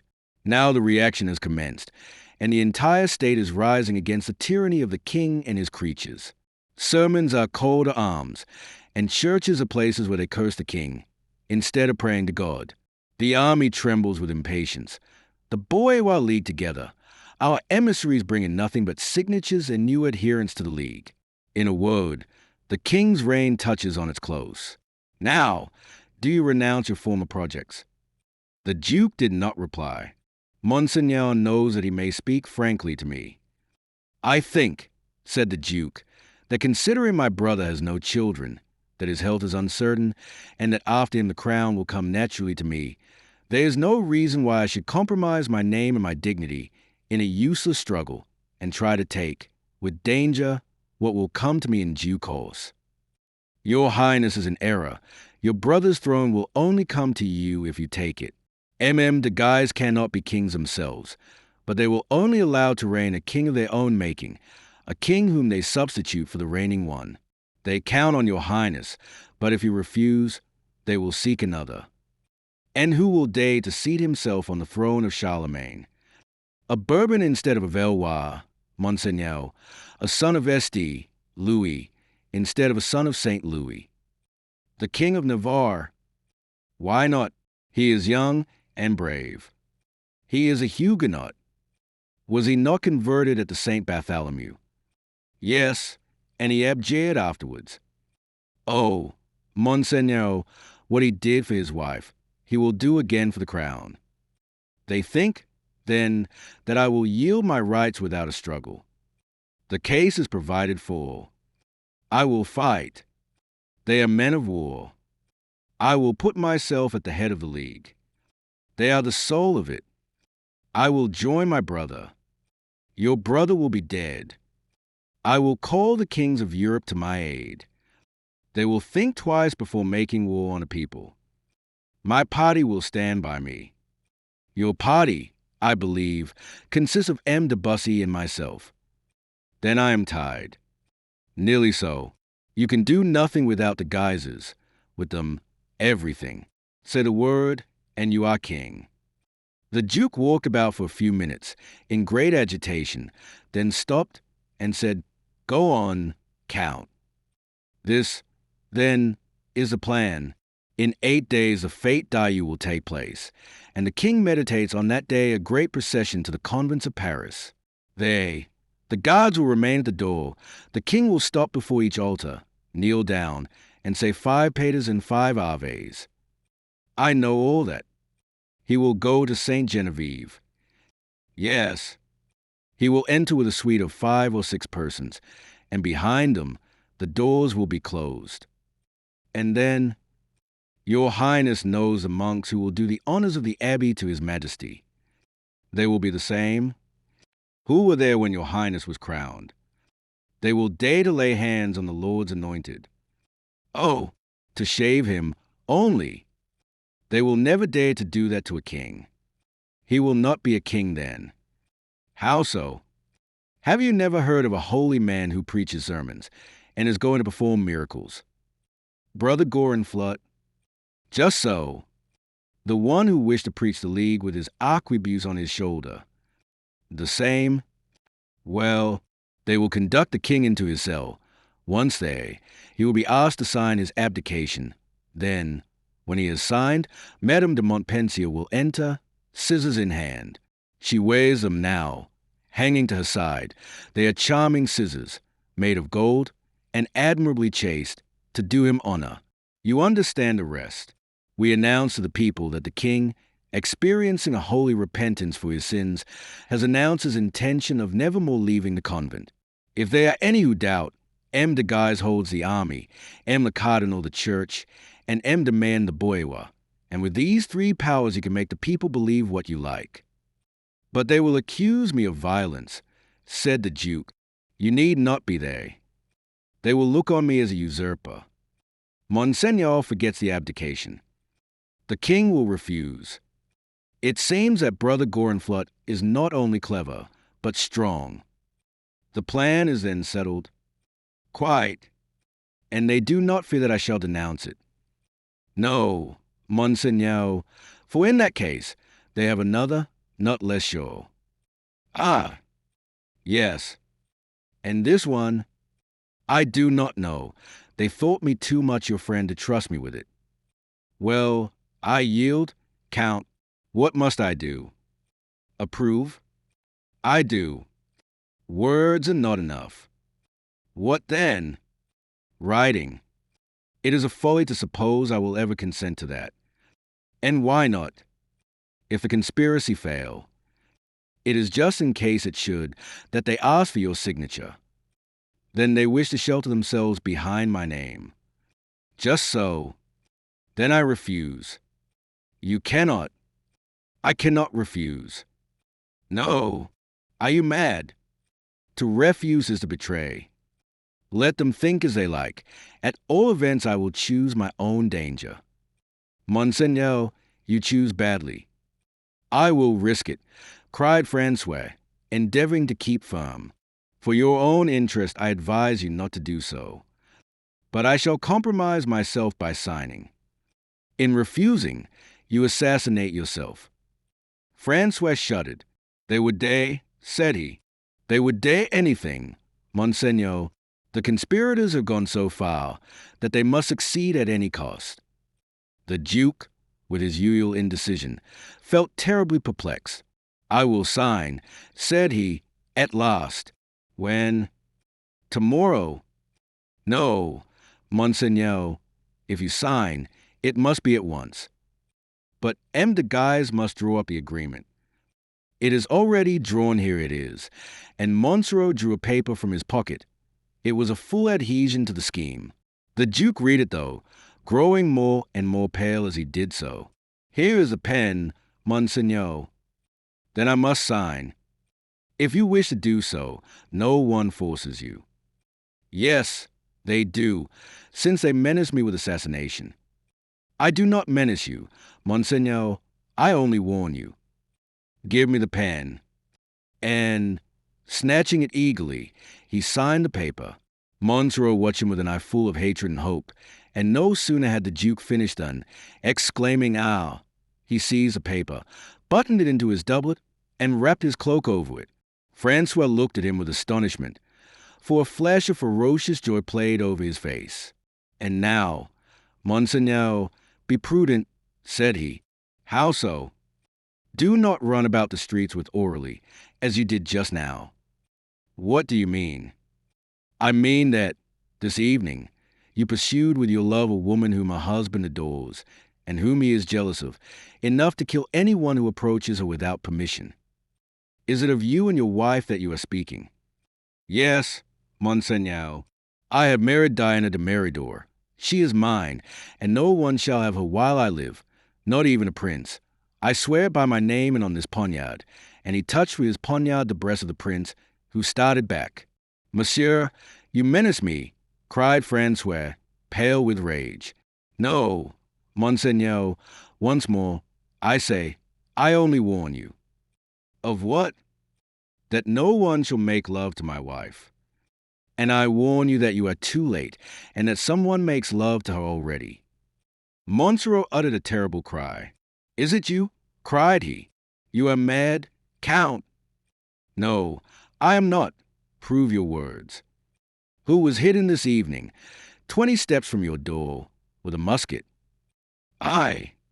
"Well, Comte, during that time there was a man with your wife. You saw him go in. I saw him come out.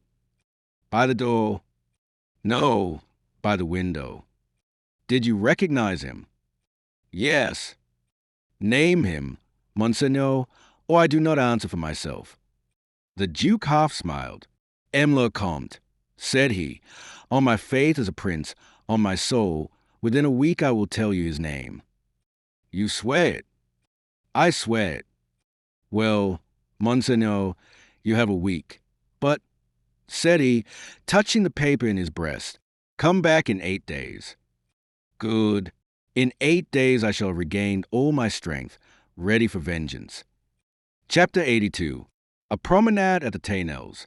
In course of time the Angevin gentlemen had returned to Paris, although not with much confidence.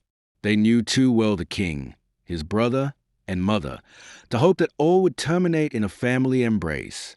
They returned, therefore, timidly, and glided into the town armed to the teeth, ready to fire on the least suspicion, and drew their swords 50 times before the Hôtel d'Anjou on harmless bourgeois, who were guilty of no crime but of looking at them.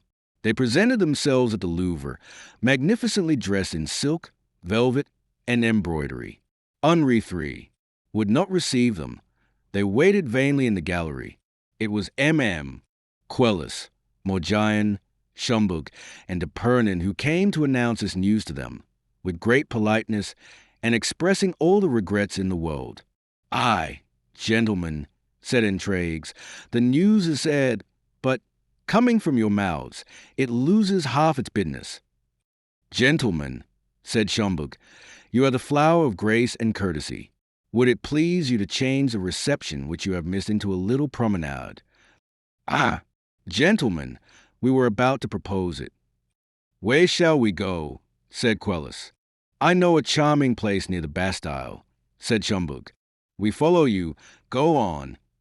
Then the 8 gentlemen went out, arm in arm, talking gaily on different subjects, until Quelus said, "Here is a solitary place, with a good footing." "My voix, yes." "Well, we thought that you would one day accompany us here to meet M. de Bussy, who has invited us all here." "It is true," said Bussy. "Do you accept?" said Morgian. "Certainly. We rejoice at such an honor." "That is well," said Schomburg. "Shall we each choose an opponent?" "No," said Bussy. "That is not fair. Let us trust a chance, and the first one that is free can join the others." "Let us draw lots then," said Quelus. "One moment," said Bussy. "First let us settle the rules of the game." "They are simple. We will fight till death ensues." "Yes, but how?" "With sword and dagger." "On foot?" "Oh, yes. On horseback one's movements are not so free." "Then, on foot." "What day?" "The soonest possible." "No," said de Pernon. "I have 1,000 things to settle and a will to make. I would rather wait 5 or 6 days." "So be it." "Then draw lots." "One moment. Divide the ground into 4 compartments, each for pay." "Well said." "I propose to number 1, the long square between the chestnuts. It is a fine place." "Agreed." "But the sun? One would be turned to the east." "No," said Bussy, "that is not fair." And he proposed a new position, which was agreed to. Schomburg and Riberac came first. They were the first pay, Quelus and Intrigues the second, then Livarot and Morgian the third. De Pernon, who saw himself left to Bussy, grew very pale. "Now, gentlemen," said Bussy, "until the day of the combat, let us be friends. Will you accept a dinner at the Hôtel Bussy?" All agreed, and returned with Bussy to his hotel, where a sumptuous banquet united them till morning. Chapter 83, in which Caillecotte sleeps. The movements of the young men had been remarked by the king and Caillecotte. The king walked up and down, waiting impatiently for his friends to return. But Caillecotte followed them at a distance, and saw enough to be satisfied of their intentions. When he returned to the house, he found the king, walking up and down, muttering, "Ah, my dear friend, do you know what has become of them?" cried Henri. "Whom? Your minions?" "Alas, yes, my poor friends. They must lie very low by this time." "Have they been killed?" cried Henri. "Are they dead?" "Dead, I fear." "And you laugh, wretch?" "Oh, my son, dead drunk." "Oh, Caillecotte, how you terrified me. But why do you calumniate these gentlemen?" "On the contrary, I praise them." "Be serious, I beg. Do you know that they went out with the Angevins?" "Of course, I know it." "What was the result?" "What I tell you, that they are dead drunk." "But Bussy, he is intoxicating them. He is a dangerous man." "Caillecotte, for pity's sake." "Yes, Bussy has given a dinner to your friends. How do you like that?" "Impossible. They are sworn enemies." "Have you good legs?" "What do you mean?" "Will you go to the river?" "I would go to the end of the world to see such a thing." "Well, go only to the Hotel Bussy." "Will you accompany me?" "Thank you. I have just come from there." "But—" "Oh, no. I, who have seen, do not need to be convinced. Go, my son, go. You disquiet yourself about your friends. You first pity them as if they were dead, and when you hear they are not dead, you are uneasy still. You are intolerable, M. Caillecotte. Would you have preferred that they should each have had 7 or 8 wounds by a rapier? I should like to be able to depend on my friends." "Oh, ventre de biche, depend upon me. I am here, my son, only feed me. I want pheasant and truffles." Henri and his only friend went to bed early, the king still sighing. The next day, at the petite levee of the king, M. Quelus, Schomberg, Morgian, and de Pernon presented themselves. Caillecotte still slept. The king jumped from his bed in a fury, and tearing off the perfumed mask from his face, cried, "Go out from here." The young men looked at each other in wonder. "But, sire, we wish to say to your majesty that you are no longer drunk, I suppose." Caillecotte opened his eyes. "Your majesty is in error," said Quelus, gravely, "and yet I have not drunk the wine of Anjou." "Oh, I understand," said Quelus, smiling. "What?" "If your majesty will remain alone with us, we will tell you." "I hate drunkards and traitors." "Sire," cried 3 of the gentlemen. "Patience, gentlemen," said Quelus. "His majesty has slept badly and had unpleasant dreams. A few words will set all right." "Speak then, but be brief." "It is possible, sire, but difficult." "Yes, one turns long round certain accusations." "No, sire, we go straight to it," replied Quelus, looking again at Caillecotte and the usher, as though to reiterate his request that they might be left alone. The king signed to the usher to leave the room, but Caillecotte said, "Never mind me, I sleep like a top," and closing his eyes again, he began to snore with all his strength. Chapter 84, where Caillecotte wakes. "Your majesty," said Quelus, "knows only half the business, and at the least interesting half. Assuredly, we have all dined with Diane de Bussy, and to the honor of his cook, be it said, dined well. There was, above all, a certain wine from Austria or Hungary, which really appeared to me marvelous. But during the repast, or rather after it, we had the most serious and interesting conversation concerning your majesty's affairs. You make the exordium very long." "How talkative you are, Valois," cried Caillecotte. "Oh, oh, M. Gascon," said Henri. "If you do not sleep, you must leave the room." "Pardieu, it is you who keep me from sleeping. Your tongue clacks so fast." "Quelus," seeing it was impossible to speak seriously, shrugged his shoulders and rose in anger. We were speaking of grave matters, said he. Grave matters? Yes, said de Pernon, if the lives of 8 brave gentlemen are worth the trouble of your Majesty's attention. What does it mean, my son? Said Henri, placing his hand on Quelus's shoulder. Well, sire, the result of our conversation was that royalty is menaced, weakened, that is to say, that all the world is conspiring against you. Sire, you are a great king, but you have no horizon before you. The nobility have raised so many barriers before your eyes that you can see nothing, if it be not the still higher barriers that the people have raised.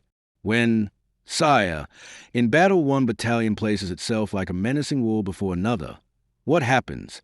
Cowards look behind them, and seeing an open space, they fly, the brave lower their heads and rush on. Well, then forward, cried the king, Mordieu, am I not the first gentleman in my kingdom? Were they not great battles that I fought in my youth? Forward, then, gentlemen, and I will take the lead. It is my custom in the melee. Oh, yes, sire, cried the young men with one voice. And, said Quelus, against these ramparts which are closing round your majesty, for men will march, sure to be applauded by you and glorified by posterity. What do you mean, Quelus? Cried the king, with eyes in which joy was tempered by solicitude. Who are these 4 men? I and these other gentlemen, replied Quelus, with pride. We devote ourselves, sire. To what? To your safety. Against whom? Against your enemies. Private enmities of young men. Oh, sire, that is the expression of vulgar prejudice.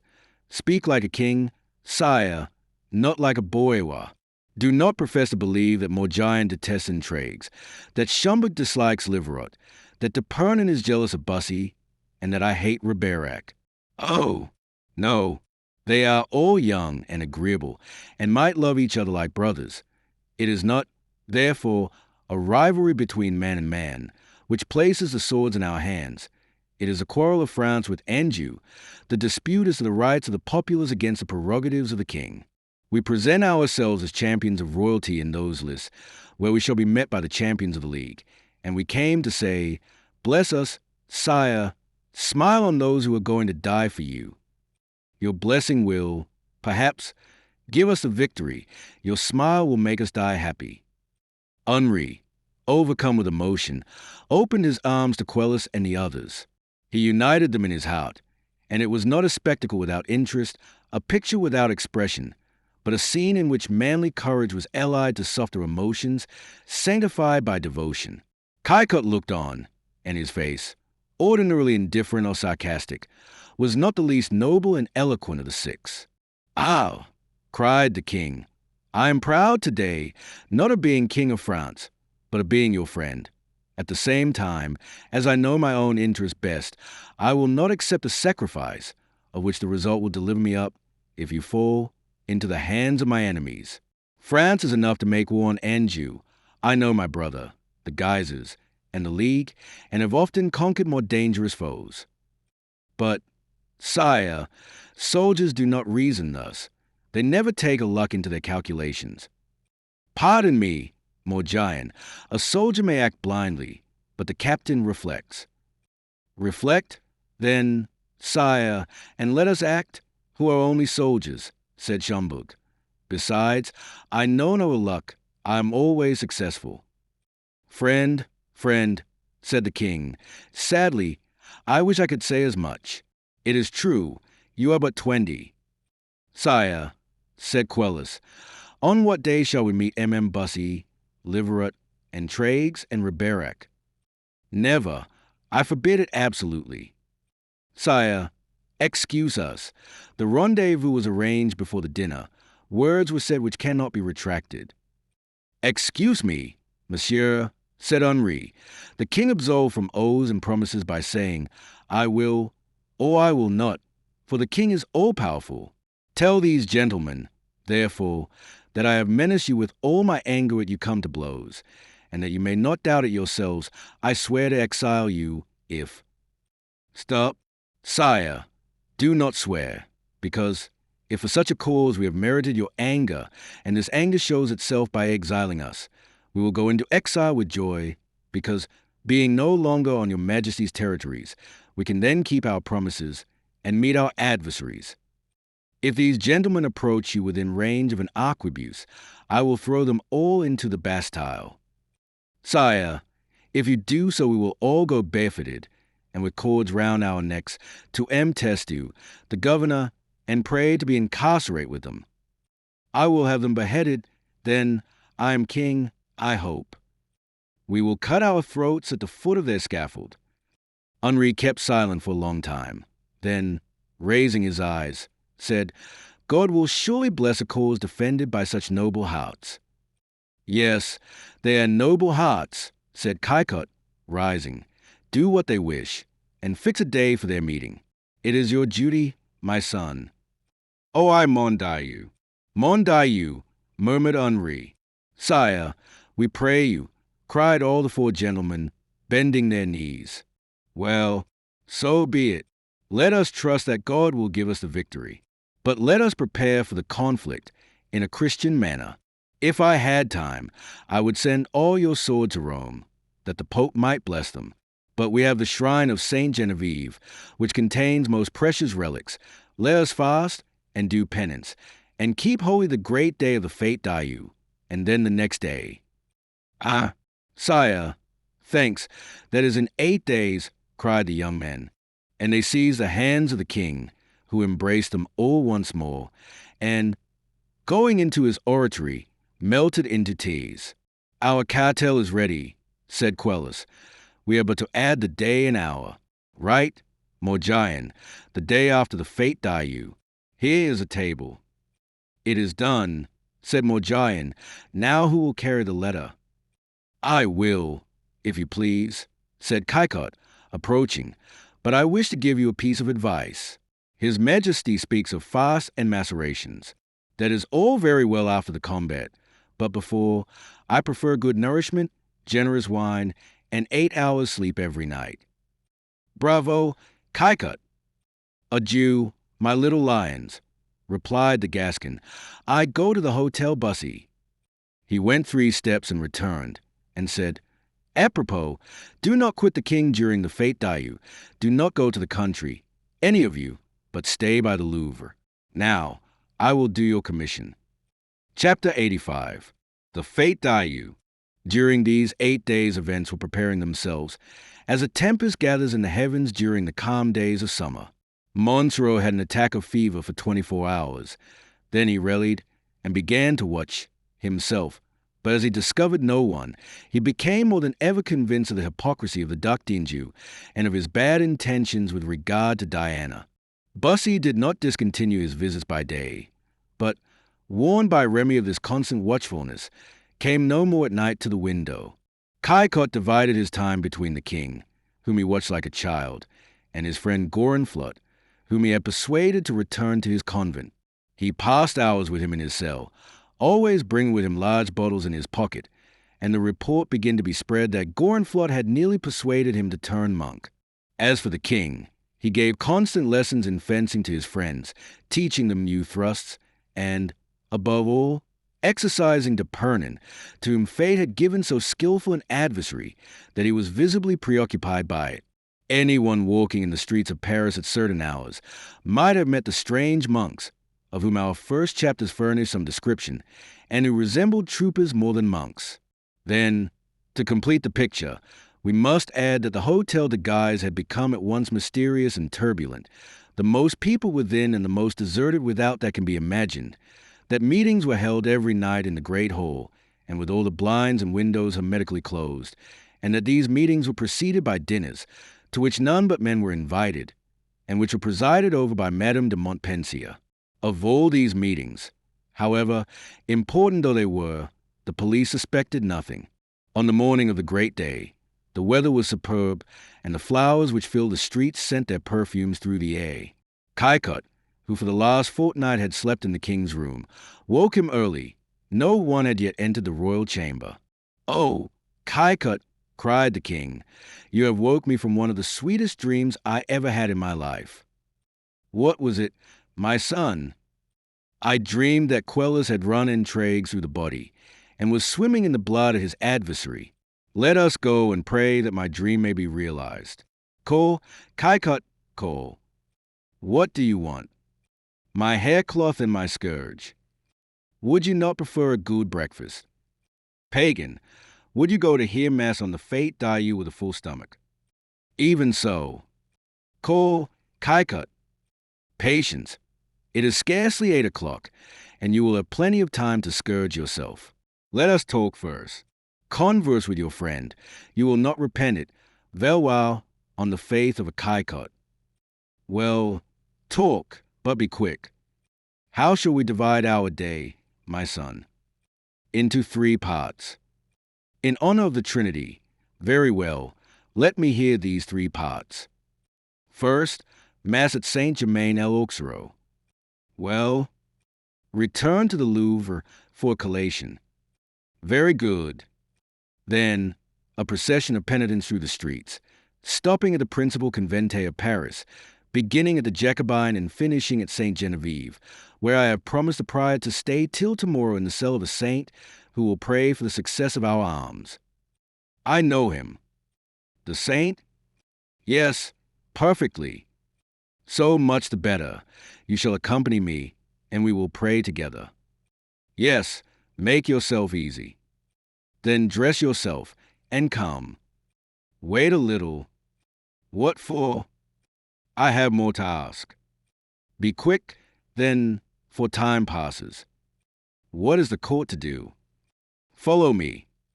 And your brother will accompany me. Your guard? The French guard wait for me at the Louvre, and the Swiss at the door of the Abbey. That will do. Now I know all. Then I may call. Yes. Henri struck on his gong. The ceremony will be magnificent, said Kaikut. God will accept our homage, I hope. But tell me, Henri, before anyone comes in, have you nothing else to say to me? No, I have given you all the details. Have you settled to sleep at Saint Genevieve? Doubtless. Well, my son, I do not like that part of the program. How so? When we have dined, I will tell you another plan that has occurred to me. Well, I consent. Whether you consent or not, it will be all the same thing. What do you mean? Hush! Here are your valets. As he spoke, the ushers opened the door, and the barber, perfumer, and valet of the king entered, and commenced to execute upon his majesty one of those toilets which we have described elsewhere. When the king was dressing, the Duc d'Anjou was announced. He was accompanied by Diane de Monsoreau, de Pernon, and Aurélie. Henri, at the sight of Monsoreau, still pale and looking more frightful than ever, could not repress a movement of surprise. You have been wounded, Comte, have you not? Yes, sire. At the chase, they told me. Yes, sire. But you are better now. I am well. Sire, said the Duke, would it please you that, after our devotions, M. de Monsoreau should go and prepare a chase for us in the woods of Compiègne? But do you not know that tomorrow? He was going to say, 4 of your friends are to fight 4 of mine, but he stopped, for he remembered that it was a secret. I know nothing, said the Duke, but if your majesty will inform me. I meant that, as I am to pass the night at the Abbey of Saint Genevieve, I should perhaps not be ready for tomorrow, but let the Count go. If it be not tomorrow, it shall be the day after. You hear? Said the Duke to Monsoreau. Yes, Monseigneur. At this moment Quelus and Schomberg entered. The king received them with open arms. Monsoreau said softly to the Duke, You exile me, Monseigneur. Is it not your duty to prepare the chase for the king? I understand. This is the last of the 8 days fixed by your highness, and you prefer sending me to Compiègne to keeping your promise. No, on the contrary, I keep my promise. Explain yourself. Your departure will be publicly known. Well, Do not go, but hide near your house. Then, believing you gone, the man you wish to know will come. The rest concerns yourself. I engage for no more. Ah, if that be so, you have my word. I have better than that. I have your signature. Oh, yes, Mordieu, I know that.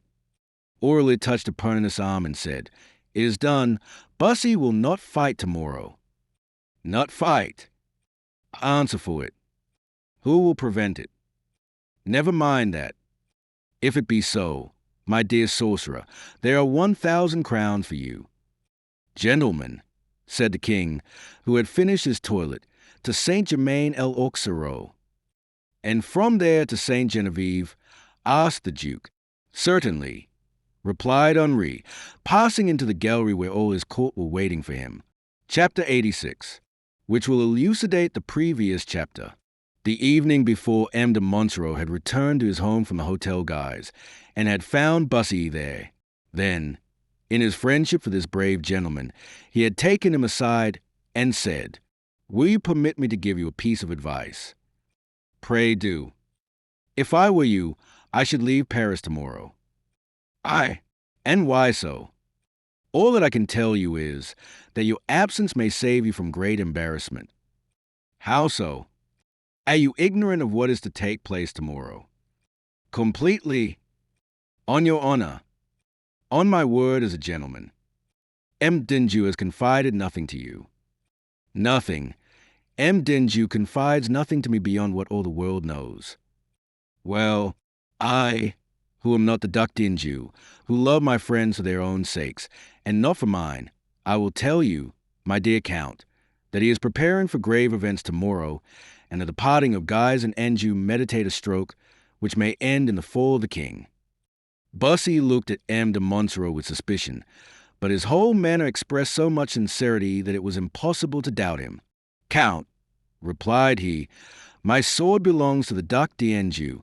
The king, against whom I have done nothing, hates me, and has never let slip an occasion of doing or saying something wounding to me. And tomorrow I tell you, but you alone, remember, I am about to risk my life to humiliate Henri de Valois in the person of his favorites. Then you are resolved to risk all the consequences of your adherence to the Duke. Yes. You know where it may lead you.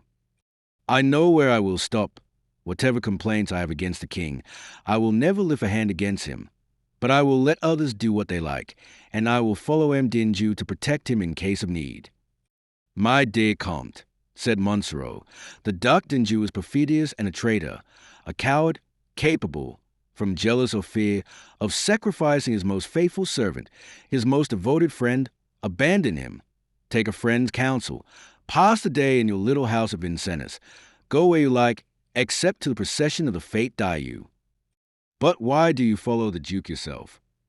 For reasons which concern my honor. I have need of him for a little while longer. Well, that is like me. For things which concern my honor, I must follow the Duke. The Comte de Monsoreau pressed his hand, and they parted. The next morning, Monsoreau announced that his wife is approaching departure for Compiègne and gave all the necessary orders. Diana heard the news with joy. She knew from her husband of the duel which was arranged between Bussy and D'Epernon, but had no fear for the result and looked forward to it with pride. Bussy had presented himself in the morning to the Duc d'Anjou, who, seeing him so frank, loyal, and devoted, felt some remorse. But two things combated this return of good feeling. Firstly, the great empire Bussy had over him, as every powerful mind has over a weak one, and which annoyed him.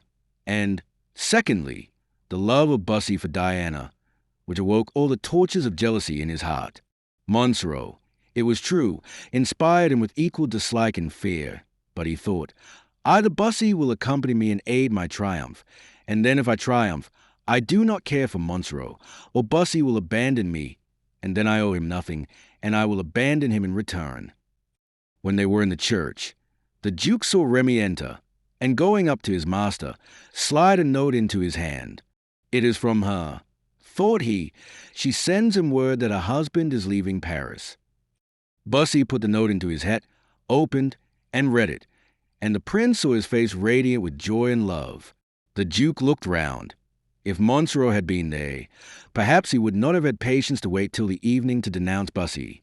The mess over, they returned to the Louvre, where collation waited for the king in his room and for his gentlemen in the gallery. On entering the Louvre, Bussy approached the Duke. "Pardon, Monseigneur," said he, "but can I say 2 words to you?" "Are you in a hurry?" "Very much so." "Will it not do during the procession? We shall walk side by side." "Monseigneur must excuse me, but what I wish to ask is that I need not accompany you." "Why so?" "Monseigneur, tomorrow is a great day, and I would wish to retire today to my little house at Vincennes." "Then you do not join the procession with the king and court?" "No, Monseigneur, if you will excuse me." "Will you not rejoin me at Saint Genevieve?"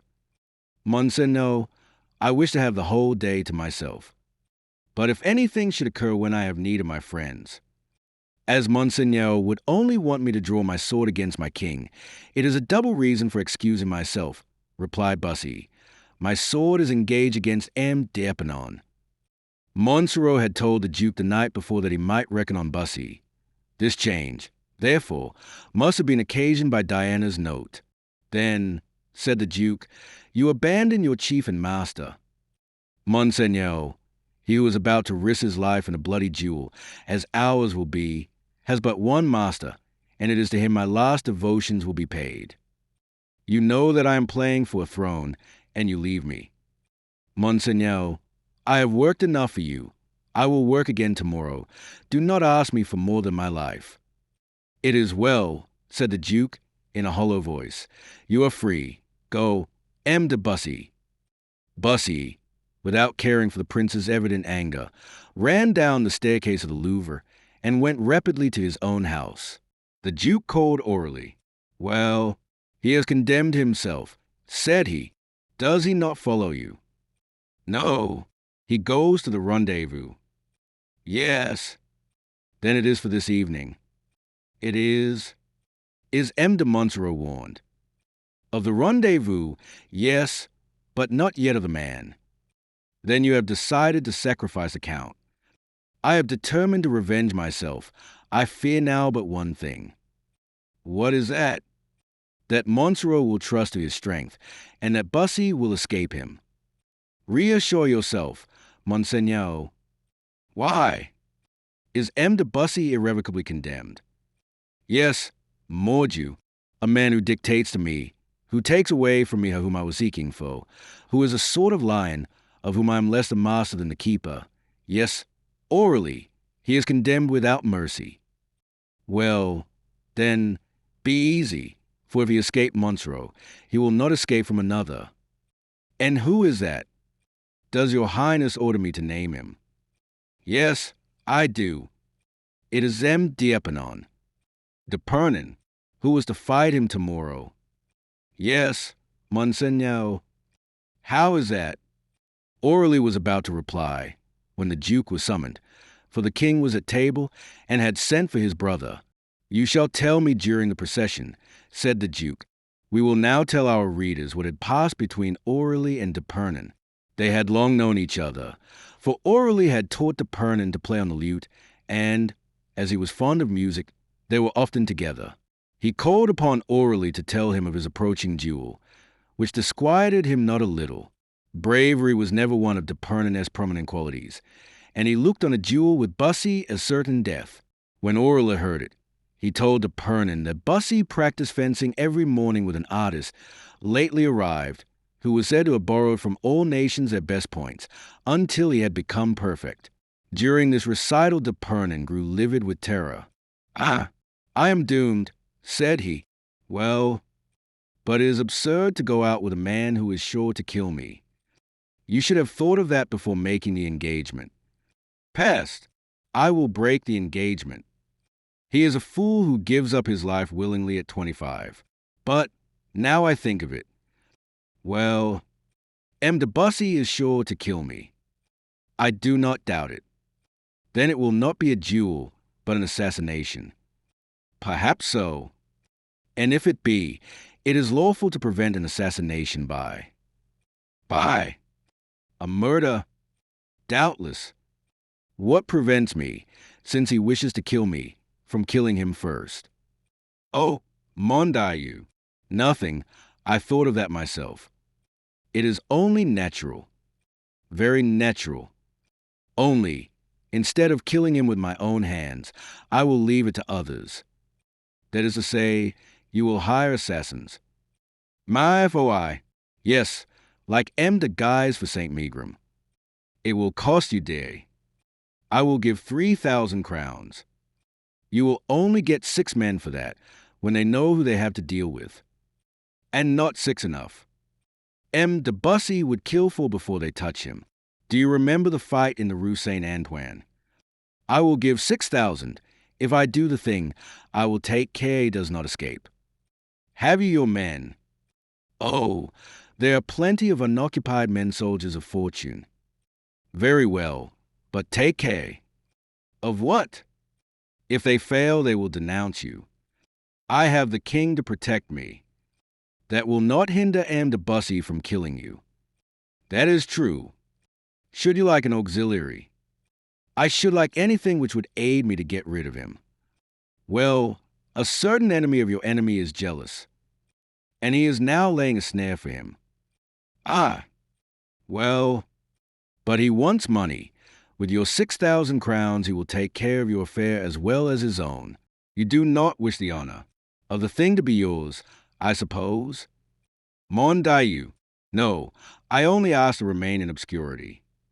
Send your men, and he will use them. But I must know who it is. I will show you in the morning. Way! At the Louvre. Then he is noble. Yes. Orally, you shall have the 6,000 crowns. Then it is settled. Irrevocably. At the Louvre, then? Yes, at the Louvre. We have seen in the preceding chapter how Aurel is said to D'Epernon, "Be easy, Bussy will not fight tomorrow." Chapter 87. The Procession. As soon as the collation was over, the king had entered his room with Caillot to put on his penitent's robe, and had come out an instant after, with bare feet, a cord round his waist, and as it over his face. The courtiers had made the same toilet. The weather was magnificent, and the pavements were strewn with flowers. An immense crowd lined the roads to the 4 places where the king was to stop. The clergy of Saint-Germain led the procession, and the Archbishop of Paris followed, carrying the Holy Sacrament. Between them walked young boys, shaking censers, and young girls scattering roses. Then came the king, followed by his 4 friends, barefooted and frocked like himself. The Duc d'Anjou followed in his ordinary dress, accompanied by his Angevins. Next came the principal courtiers, and then the bourgeois. It was 1 o'clock when they left the Louvre. Crillon and the French guard were about to follow, but the king signed to them to remain. It was near 6 in the evening before they arrived before the old abbey, where they saw the prior and the monks drawn up on the threshold to wait for his majesty. The Duc d'Anjou, a little before, had pleaded great fatigue, and had asked leave to retire to his hotel, which had been granted to him. His gentlemen had retired with him, as if to proclaim that they followed the duke and not the king. Besides which, they did not wish to fatigue themselves before the morrow. At the door of the abbey, the king dismisses for favorites, that they also might take some repose. The archbishop also, who had eaten nothing since morning, was dropping with fatigue. So the king took pity on him and on the other priests and dismissed them all. Then, turning to the prior, Joseph Foulon, "Here I am, my father," said he. "I come, sin as I am, to seek repose in your solitude." The prior bowed, and the royal penitent mounted the steps of the abbey, striking his breast at each step, and the door was immediately closed behind him. "We will first," said the prior, "conduct your majesty into the crypt, which we have ornamented in our best manner to do honor to the King of heaven and earth." No sooner had the king passed through the Samba arcade, lined with monks, and turned the corner which led to the chapel, than 20 hoods were thrown into the air, and eyes were seen brilliant with joy and triumph. Certainly, they were not monkish or peaceful faces displayed, but bristling mustache and embrowned skins, many scarred by wounds, and by the side of the proudest of all, who displayed the most celebrated scowl, stood a woman covered with a frock and looking triumphant and happy. This woman, shaking a pair of golden scissors which hung by her side, cried, "Ah, my brothers, at last we have the Valois." "Ma Valois, sister, I believe so." "Not yet," murmured the cardinal. "How so?" "Shall we have enough Valois guard to make head against Crillon and his guards? We are better than Valois guards, and, believe me, there will not be a musket shot exchanged." "How so?" said the Duchess. "I should have liked a little disturbance." "Well, sister, you will be deprived of it. When the king is taken, he will cry out, but no one will answer. Then, by persuasion or by violence, but without showing ourselves, we shall make him sign his abdication. The news will soon spread through the city and dispose in our favor both the Valois and the troops." "The plan is good and cannot fail," said the Duchess. "It is rather brutal," said the Duc de Guise. "Besides which, the king will refuse to sign the abdication. He is brave and will rather die." "Let him die, then." "Not so," replied the Duke firmly. "I will mount the throne of a prince who abdicates and is despised, but not of an assassinated man who is pitied. Besides, in your plans you forget M. le Duc d'Anjou, who will claim the crown." "Let him claim Mordieu," said Mayenne. "He shall be comprised in his brother's act of abdication. He is in connection with the Huguenots, and is unworthy to reign." "Are you sure of that?" "Pardieu, did he not escape from the Louvre by the aid of the King of Navarre?" "Well, then another clause in favor of our house shall follow. This clause shall make you lieutenant general of the kingdom, from which to the throne is only a step." "Yes, yes," said the cardinal. "All that is settled, but it is probable that the French guards, to make sure that the abdication is a genuine one, and above all, a voluntary one, will insist upon seeing the king, and will force the gates of the abbey if they are not admitted. Crillon does not understand joking, and he is just a man to say to the king, 'Sire, your life is in danger, but, before everything, let us save our honor.' The general has taken his precautions. If it be necessary to sustain a siege, we have here 80 gentlemen, and I have distributed arms to 100 monks. We could hold out for a month against the army. Besides, in case of danger, we have the cave to fly to with our prey. What is the Duc d'Anjou doing? In the hour of danger he has failed, as usual. He has gone home, no doubt, waiting for news of us, through Bussy or Monsoreau. Mon Dieu, he should have been here, not at home." "You are wrong, brother," said the cardinal. "The people and the nobles would have seen it a snare to entrap the family. As you said just now, we must, above all things, avoid playing the part of usurper. We must inherit. By leaving the Duc d'Anjou free and the Queen Mother independent, no one will have anything to accuse us of. If we acted otherwise, we should have against us Bussy and 100 other dangerous swords." "Bah! Bussy is going to fight against the king's minions." "Pardieu, he will kill them, and then he will join us," said the Duc de Guise. "He is a superior man, and one whom I much esteem, and I will make him general of the army in Italy, where war is sure to break out." "And I," said the Duchess, "if I become a widow, will marry him." "Who is near the king?" asked the Duke. "The prior and brother Gorenflot." "Is he in the cell?" "Oh, no. He will look first at the crypt and the relics." At this moment a bell sounded. "The king is returning," said the Duc de Guise. "Let us become monks again." And immediately the hoods covered ardent eyes and speaking scars, and 20 or 30 monks, conducted by the 3 brothers, went towards the crypt. Chapter 88. Caillecotte the First. The king visited the crypt, kissed the relics, often striking his breast, and murmuring the most doleful psalms. At last the prior said, "Sire, will it please you now to depose your oathly crown at the feet of the eternal king?" "Let us go," said the king. They arrived at the cell, on the threshold of which stood Gorenflot, his eyes brilliant as carbuncles. Henri entered. "Hic porta salutis," murmured he. "Yes," replied Foulon. Leave us, said Gorenflot with a majestic gesture, and immediately the door shut, and they were left alone. Here you are, then, Herod, pagan, Nebuchadnezzar, cried Gorenflot suddenly. Is it to me you speak, my brother? Cried the king in surprise. Yes, to you. Can one accuse you of anything so bad that it is not true? My brother. Bah! You have no brother here. I have long been meditating a discourse, and now you shall have it. I divide it into 3 heads. First, you are a tyrant. Second, you are a setter. Third, you are dethroned. Dethroned? Neither more or less. This abbey is not like Poland, and you cannot fly. Ah, a snay. Oh, Valois, learn that a king is but a man. You are violent, my brother. Pardieu, do you think we imprison you to flatter you? You abuse your religious calling. There is no religion. Oh, you are a saint and say such things. I have said it. You speak dreadfully, my brother. Come, no preaching. Are you ready? To do what? To resign your crown. I am charged and demanded of you. You are committing a mortal sin. Oh, I have right of absolution, and I absolve myself in advance. Come, renounce, brother Valois. Renounce what?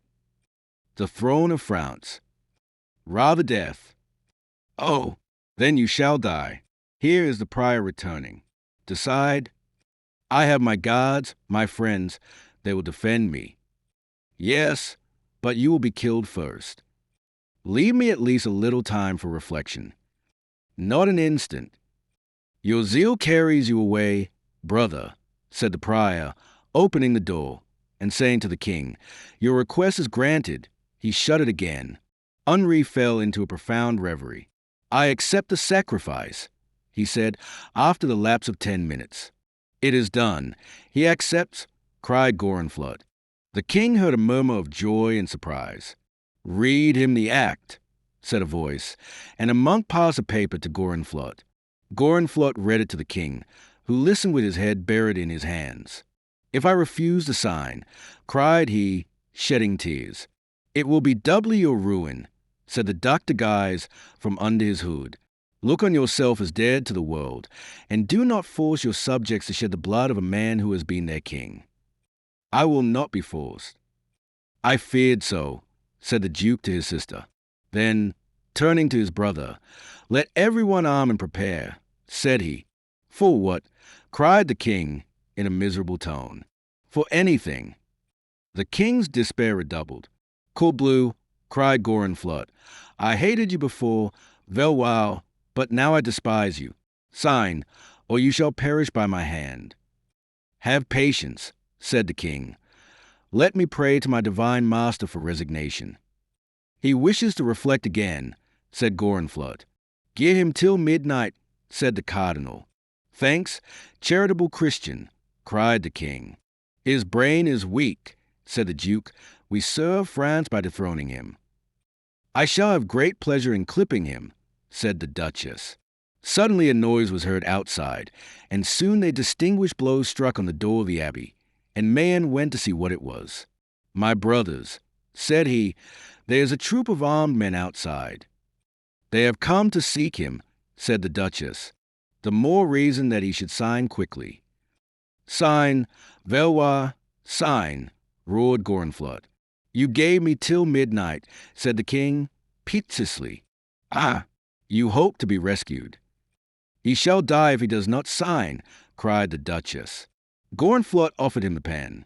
The noise outside redoubled. A new troop, cried a monk. They are surrounding the abbey. The Swiss, cried Foulon, are advancing on the right. Well, we will defend ourselves. With such a hostage in our hands, we need not surrender. He has signed, cried Gorenflot, tearing the paper from Henri, who buried his face in his hands. Then you are king, cried the cardinal to the duke. Take the precious paper. The king overturned the little lamp which alone lighted the scene, but the duke already held the parchment. What shall we do? Said a monk. Here's Krillin, with his guards, threatening to break in the doors. In the king's name, cried the powerful voice of Krillin. There is no king, cried Gorenflot through the window. Who says that? Cried Krillin. I. Break in the doors, Monsieur Krillin, said, from outside, a voice which made the hair of all the monks, real and pretended, stand on end. Yes, sire, replied Krillin, giving a tremendous blow with a hatchet on the door. What do you want? Said the prior, going to the window. It is you, M. Foulon, replied the same voice. I want my jester, who is in one of your cells. I want Kaikot. I'm ennui at the Louvre. And I have been much amused, my son, said Kaikot, throwing off his hood and pushing his way through the crowd of monks, who recoiled with a cry of terror. At this moment the Duc de Guise, advancing to a lamp, read the signature obtained with so much labor. It was Kaikot I. Kaikot, cried he, 1,000 devils. Let us fly, said the cardinal. We are lost. Cried Kaikot, turning to Gorenflot, who was nearly fainting, and he began to strike him with the cord he had round his waist. Chapter 89. Interest and Capital. As the king spoke and the conspirators listened, they passed from astonishment to terror.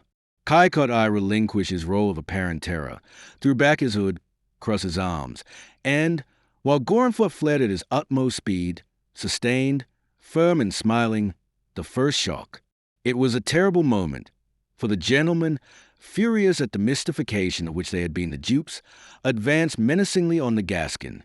But this unarmed man, his breast covered only by his arms, this laughing face, stopped them still more than the remonstrance of the cardinal, who said to them that Chicot's death could serve no end, but, on the contrary, would be terribly avenged by the king, who was a jester's accomplice in this scene of terrible buffoonery. The result was that daggers and rapiers were lowered before Kaikot, who continued to laugh in their faces. However, the king's menaces and Krillin's blows became more vehement, and it was evident that the door could not long resist such an attack. Thus, after a moment's deliberation, the Duc de Guise gave the order for retreat.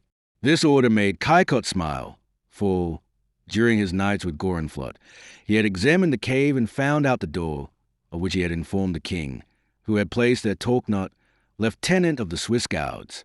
It was then evident that the Leaguers, one after another, were about to throw themselves into the trap. The cardinal made off first, followed by about 20 gentlemen. Then Kaikot saw the Duke pass with about the same number, and afterwards Mayenne. When Kaikot saw him go, he laughed outright. 10 minutes passed, during which he listened earnestly, thinking to hear the noise of the Leaguers sent back into the cave, but to his astonishment, the sound continued to go further and further off. His laugh began to change into oaths. Time passed, and the Leaguers did not return. Had they seen that the door was guarded and found another way out? Kaikot was about to rush from the cell, when all at once the door was obstructed by a mass which fell at his feet and began to tear its hay. Wretch that I am, cried the monk. Oh, my good M. Kaikot, pardon me, pardon me. How did Gorenflot, who went first, return now alone? Was the question that presented itself to Chicot's mind. Oh, my good M. Kaikot, he continued to cry, pardon your unworthy friend, who repents at your knees. But how is it you have not fled with the others? Because the Lord in his anger has struck me with obesity, and I could not pass where the others did. Oh, unlucky stomach! Oh, miserable paunch! Cried the monk, striking with his 2 hands the part he apostrophized. Why am not I thin like you, M. Kaikot? Kaikot understood nothing of the lamentations of the monk. But the others are flying. Then, cried he, in a voice of thunder, Pardieu, what should they do? Wait to be hung? Oh, unlucky paunch! Silence, and answer me. Interrogate me, M. Kaikot. You have the right. How are the others escaping? As fast as they can. So I imagine. But where? By the hole. Mordieu, what hole? The hole in the cemetery cellar. Is that what you call the cave? Oh, no, the door that was guarded outside. The great cardinal, just as he was about to open it, heard a Swiss say, "Me dwistel," which means, "I am thirsty." Venter de biche. So then they took another way. Yes, damn Kaikut, they are getting out through the cellar. How does that run? From the crypt to the Port Saint Jacques. You lie. I should have seen them repass before this cell. No, damn Kaikut. They thought they had not time for that, so they are creeping out through the air hole.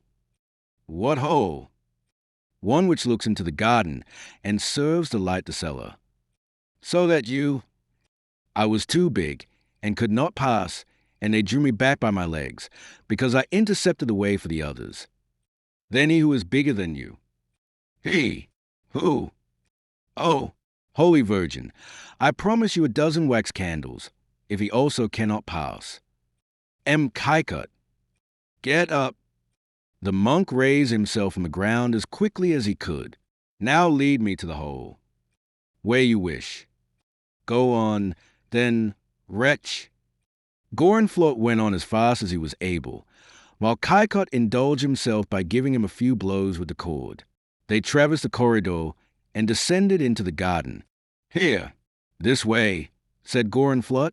Hold your tongue and go on. There it is.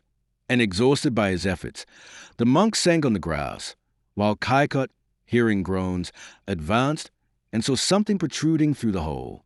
By the side of this something lay a frock and a sword.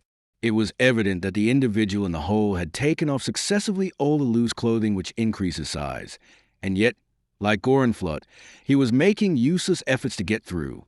Mordieu, ventrebleu, Sengdian, cried a stifled voice. I would rather pass through the midst of the guards. Do not pull so hard, my friends. I shall come through gradually. I feel that I advance. Not quickly, it is true, but I do advance. Venter de biche, murmured Kaikut. It is M. de Mayenne. Holy Virgin, you have gained your candles. And he made a noise with his feet like someone running fast. They are coming, cried several voices from inside. Oh, cried Kaikut, as if out of breath. It is you, miserable monk. Say nothing, Monseigneur, murmured the voices. He takes you for Gorenflot. Ah, it is you, heavy mess, ponders immobile. It is you, indigestimoles. And at each apostrophe, Kaikut, arrived at last at his desired vengeance, let fall the cord with all the weight of his arm on the body before him. Silence, whispered the voices again. He takes you for Gorenflot. Mayenne only uttered groans, and made immense efforts to get through. Ah, conspirator, cried Kaikut again. I, unworthy monk. This is for your drunkenness, this for idleness, this for anger, this for greediness, and this for all the vices you have. M. Kaikut, have pity, whispered Gorenflot. And here, traitor, this is for your treason, continued Kaikut. Ah, why did it not please God to substitute for your vulgar carcass the high and mighty shoulders of the Duc de Mayenne, to whom I owe a volley of blows, the interest of which has been accumulating for 7 years? Kaikut, cried the Duke. Yes, Kaikut, unworthy servant of the king, who wishes he had the 100 arms of Briareus for this occasion. And he redoubled his blows with such violence that the sufferer, making a tremendous effort, pushed himself through and fell torn and bleeding into the arms of his friends. Chicot's last blow fell into empty space. He turned, and so that the true Gorenflot had fainted with terror. Chapter 90. What was passing near the Bastille while Kaikut was paying his debt to Louis de Mayenne. It was 11 at night, and the Duc d'Anjou was waiting impatiently at home for a messenger from the Duc Leguise. He walked restlessly up and down, looking every minute at the clock. All at once he heard a horse in the courtyard, and thinking it was a messenger, he ran to the window. But it was a groom leading up and down a horse which was waiting for its master, who almost immediately came out. It was Bussy, who, as captain of the Duke's guards, came to give the password for the night. The Duke, seeing this handsome and brave young man, of whom he had never had reason to complain, experienced an instant's remorse, but on his face he read so much joy, hope, and happiness that all his jealousy returned. However, Bussy, ignorant that the Duke was watching him, jumped into his saddle and rode off to his own hotel, where he gave his horse to the groom. There he saw Remy. "Ah, you Remy." "Myself, monsieur." "Not yet in bed." "I have just come in." "Indeed, since I have no longer a patient. It seems to me that the days have 48 hours. Are you ennui?" "I fear so." "Then Gertrude is abandoned." "Perfectly. You grew tired. And does your heart not speak for her tonight?" "Why tonight?" "Because I would have taken you with me." "To the Bastille?" "Yes." "You are going there?" "Yes." "And Monsoreau is at Compiègne, preparing a chase for the king." "Are you sure, monsieur?" "The order was given publicly this morning." "Ah, well, Jourdain, my sword, you have changed your mind." "I will accompany you to the door for 2 reasons." "What are they?" "Firstly, lest you should meet any enemies." Bussy smiled. "Oh, mon Dieu, I know you fear no one, and that Remy the doctor is but a poor companion. Still, 2 men are not so likely to be attacked as one. Secondly, because I have a great deal of good advice to give you. Come, my dear Remy, come, we will speak of her. And next to the pleasure of seeing the woman you love, I know none greater than talking of her." Bussy then took the arm of the young doctor, and they set off. Remy on the way tried hard to induce Bussy to return early, insisting that he would be more fit for his duel on the morrow. Bussy smiled. "Fear nothing," said he. "Ah, my dear master, tomorrow you ought to fight like Hercules against Antaeus, like Theseus against the Minotaur, like Bayard, like something Homeric, gigantic, impossible. I wish people to speak of it in future times as a combat par excellence, and in which you had not even received a scratch. Be easy, my dear Remy, you shall see wonders. This morning I put swords in the hands of 4 fencers, who during 8 minutes could not touch me once, while I tore their doublets to pieces." So conversing, they arrive in the Rue Saint-Antoine. "Adieu, here we are," said Bussy. "Shall I wait for you?" "Why?" "To make sure that you will return before 2 o'clock, and have at least 5 or 6 hours sleep before your duel." "If I give you my word." "Oh, that will be enough. Bussy's word is never doubted." "You have it then." "Then, adieu, monsieur." "Adieu, Remy." Remy watched, and saw Bussy enter, not this time by the window, but boldly through the door, which Gertrude opened for him. Then Remy turned to go home, but he had only gone a few steps when he saw coming towards him 5 armed men, wrapped in cloaks. When they arrived about 10 yards from him, they said good night to each other, and 4 went off in different directions, while the 5th remained stationary. "M. de Saint Luc," said Remy. "Remy."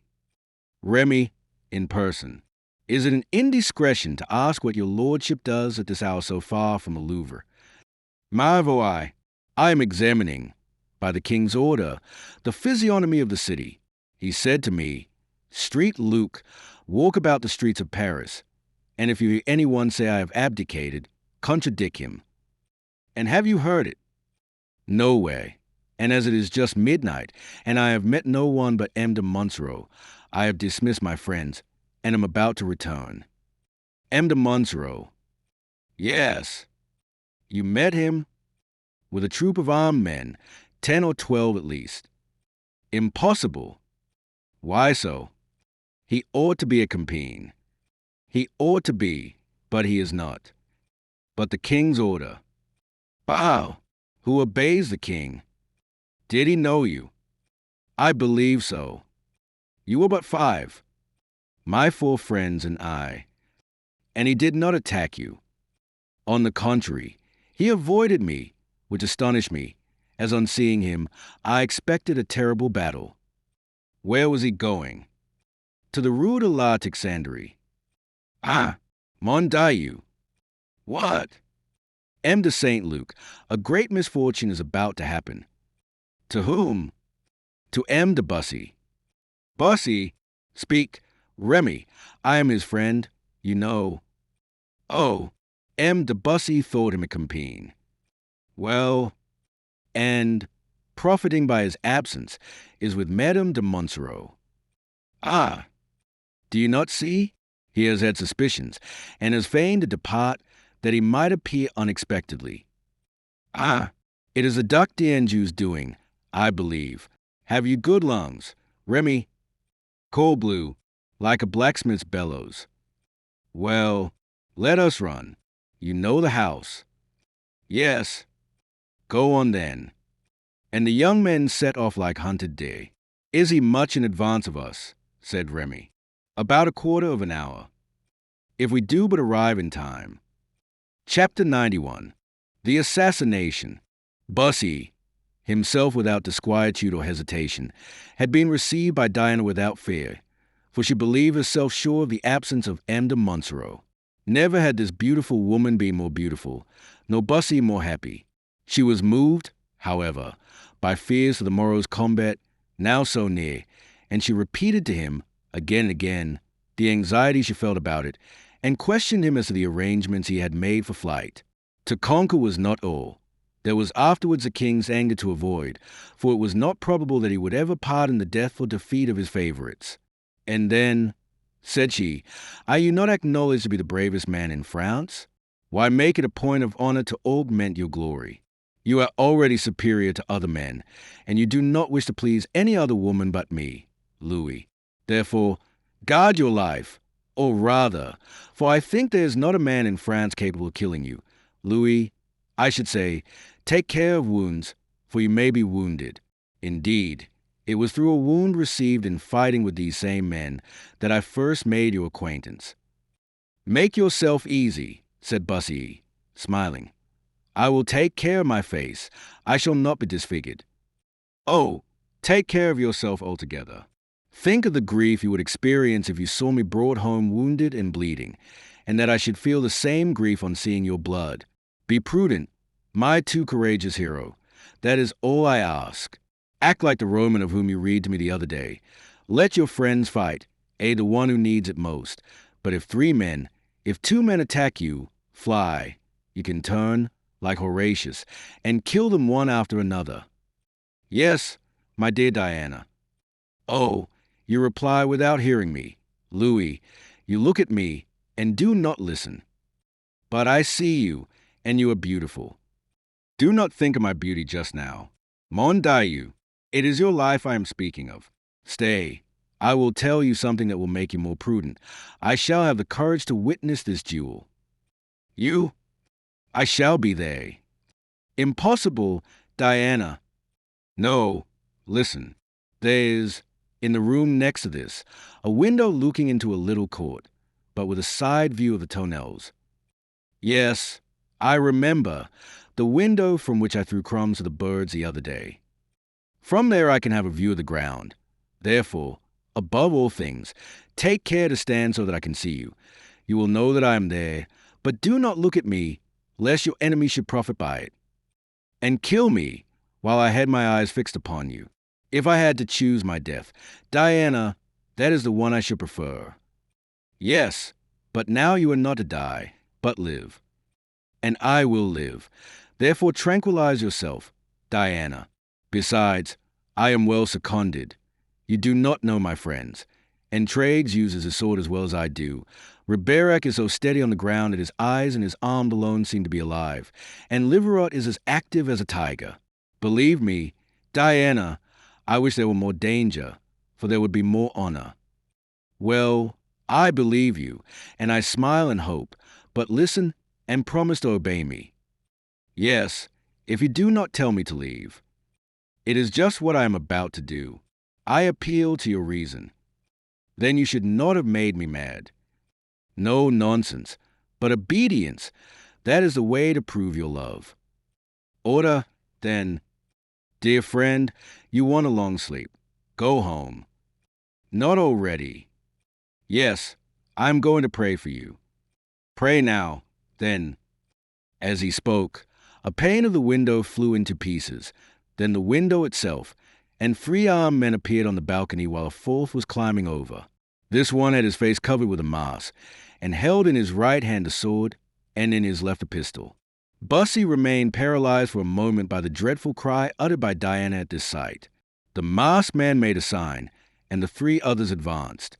Bussy put Diana back, and drew his sword. "Come, my brave fellows," said a sepulchral voice from under the mask. "He is already half dead with fear." "You are wrong," said Bussy. "I never feel fear." Diana drew near him. "Go back, Diana," said he, but she threw herself on his neck. "You will get me killed," said he, and she drew back. "Ow!" said the masked man. "It is M. de Bussy, and I would not believe it. Fool that I was. Really, what a good and excellent friend. He learns that the husband is absent and has left his wife alone, and fears she may be afraid. So he comes to keep her company, although on the eve of a duel. I repeat, he is a good and excellent friend." "Ah, it is you, M. de Monsoreau," said Bussy. "Throw off your mask." "I will," said he. Doing so, Diana uttered another cry. The Comte was as pale as a corpse, but he smiled like a demon. "Let us finish, monsieur," said Bussy. "It was very well for Homer's heroes, who were demigods, to talk before they fought. But I am a man. Attack me or let me pass." Monsoreau replied by a laugh which made Diana shudder, but raised Bussy's anger.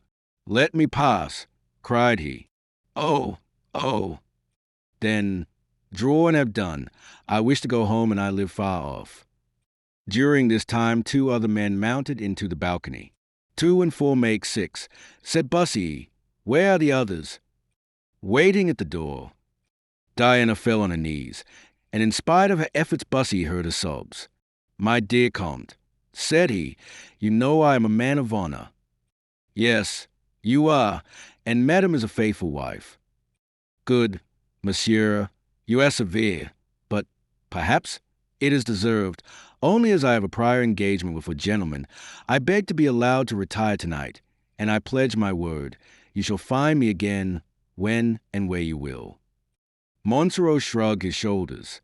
"I swear to you, monsieur," said Bussy, "that when I have satisfied M. Quelus, Schomberg, de Pernon, and Morgian, I shall be at your service. If they kill me, your vengeance will be satisfied, and if not—" Monsoreau turned to his men. "On, my brave fellows," said he. "Oh," said Bussy, "I was wrong. It is not a duel, but an assassination." "Yes, we were each deceived with regard to the other. But remember, monsieur, that the Duc d'Anjou will avenge me. It was he who sent me." Diana groaned. Instantaneously Bussy overturned the prie-dieu, drew a table towards him, and threw a chair over all, so that in a second he had formed a kind of rampart between himself and his enemies. This movement had been so rapid that the ball fired at him from the arquebuse only struck the prie-dieu. Diana sobbed aloud. Bussy glanced at her, and then at his assailants, crying, "Come on, but take care, for my sword is sharp." The men advanced, and one tried to seize a prie-dieu, but before he reached it, Bussy's sword pierced his arm. The man uttered a cry and fell back. Bussy then heard rapid steps in the corridor and thought he was surrounded. He flew to the door to lock it, but before he could reach it, it was opened and 2 men rushed in. "Ah, dear master," cried a well-known voice, "are we in time?" "Remy." "And I," cried a second voice. "It seems they are attempting assassination here." "St. Luc," cried Bussy joyfully. "Ah, M. de Monsoreau, I think now you will do well to let us pass, for if you do not, we will pass over you." "3 more men," cried Monsoreau, and they saw 3 new assailants appear on the balcony. "They are an army," cried St. Luc. "Oh, God protect him," cried Diana. "Wretch," cried Monsoreau, and he advanced to strike her. Bussy saw the movement.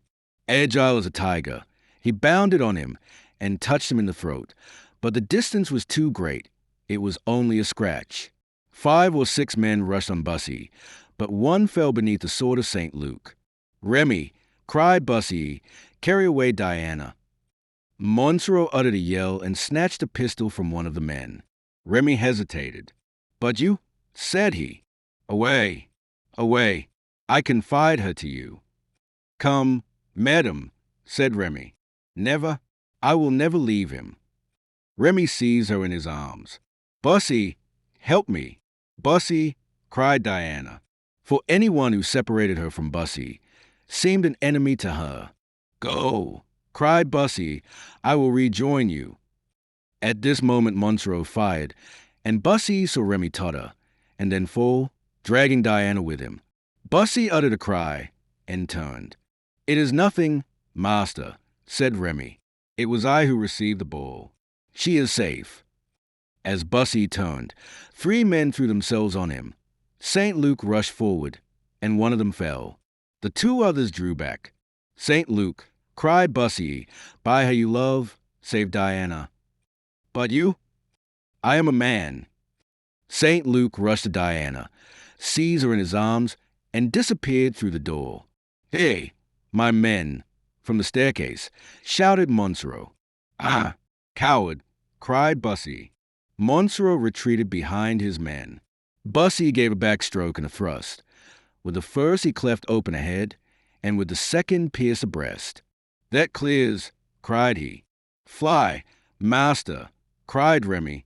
"Diana must save herself first," murmured he. "Take K," cried Remy again, as 4 men rushed into the door from the staircase. Bussy saw himself between 2 troops, but his only cry was, "Ah, Diana!" Then, without losing a second, he rushed on the 4 men, and taken by surprise, 2 fell, 1 dead, 1 wounded. Then, as Monsoreau advanced, he retreated again behind his rampart, pushed the bolts, and turned the key. Cried Monsoreau, "We have him now." During this time, by great effort, Remy had dragged himself before Bussy, and added his body to the rampart. There was an instant's pause. Bussy looked around him. 7 men lay stretched on the ground, but 9 remained. And seeing these 9 swords, and hearing Monsoreau encouraging them, this brave man, who had never known fear, saw plainly before him the image of death, beckoning him with its gloomy smile. "I may kill 5 more," thought he, "but the other 4 will kill me. I have strength for 10 minutes more combat. In that 10 minutes let me do what man never did before." And rushing forward, he gave 3 thrusts, and 3 times he pierced the leather of a shoulder belt or the buff of a jacket, and 3 times a stream of blood followed.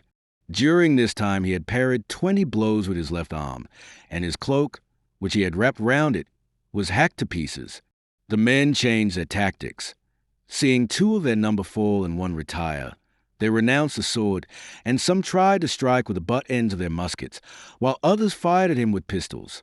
He avoided the bowls by jumping from side to side, or by stooping, for he seemed not only to see, hear, and act, but to divine every movement of his enemies, and appeared more than a man, or only man because he was mortal.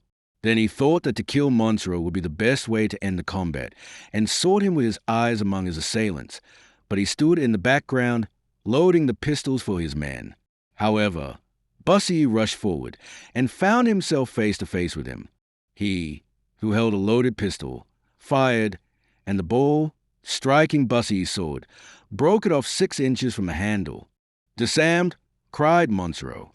Bussy drew back, picking up his broken blade, and in an instant it was fastened to the handle with a handkerchief, and the battle recommenced, presenting the extraordinary spectacle of a man almost without arms, but also almost without wounds, keeping 6 enemies at bay, and with 10 corpses at his feet for a rampart.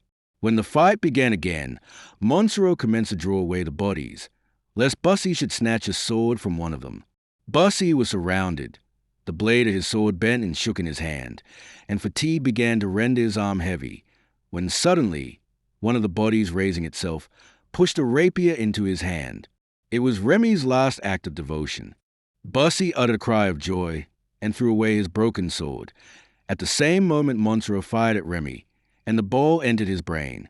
This time he fell to rise no more. Bussy uttered a cry. His strength seemed to return to him, and he whirled round his sword in a circle, cutting through a wrist at his right hand and laying open a cheek at his left. Exhausted by the effort, he let his right arm fall for a moment, while with his left he tried to undraw the bolts behind him. During this second, he received a ball in his thigh, and 2 swords touched his side. But he had unfastened the bolt and turned the key. Sublime with rage, he rushed on Monsoreau and wounded him in the breast. "Ah!" cried Bussy, "I begin to think I shall escape." The 4 men rushed on him, but they could not touch him and were repulsed with blows.